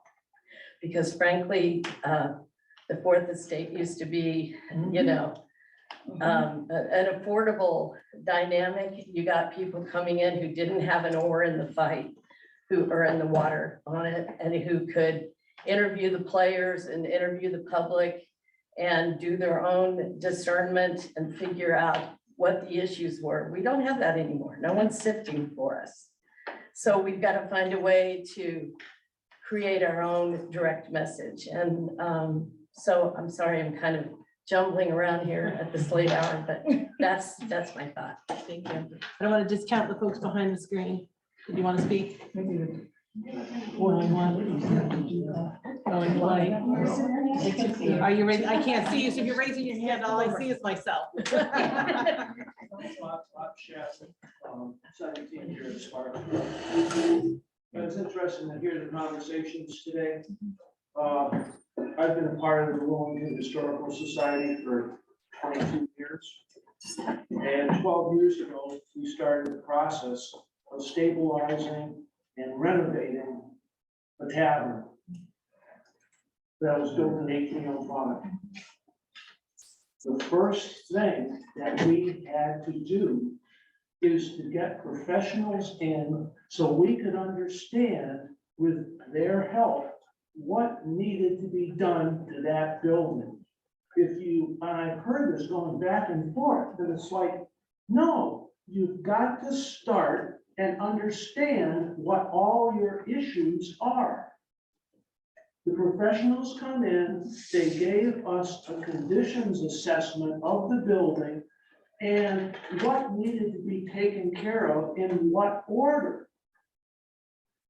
If a historical society, a small historical society, can understand that about renovating and stabilizing an 1805 tavern, why are you guys arguing about that? Just get it done. Is it free? No, it's not. But you understand what needs to be done, and then you take and chunk it out, and you get it done. That's the first step. Thank you. Thank you. I want to thank you all. I want to thank all our board members. I'm happy to see everybody in person. And you know, I think it was important to this conversation that we be all back at the table again. And with no other items before us, I will move to adjourn at 9:49. How do we vote on that? We can vote as a whole. Just everybody cheer. Do we agree? Not debatable. I just need a second. Just give me a second. Thank you. Not debatable matter. All those in favor? No one was gonna say.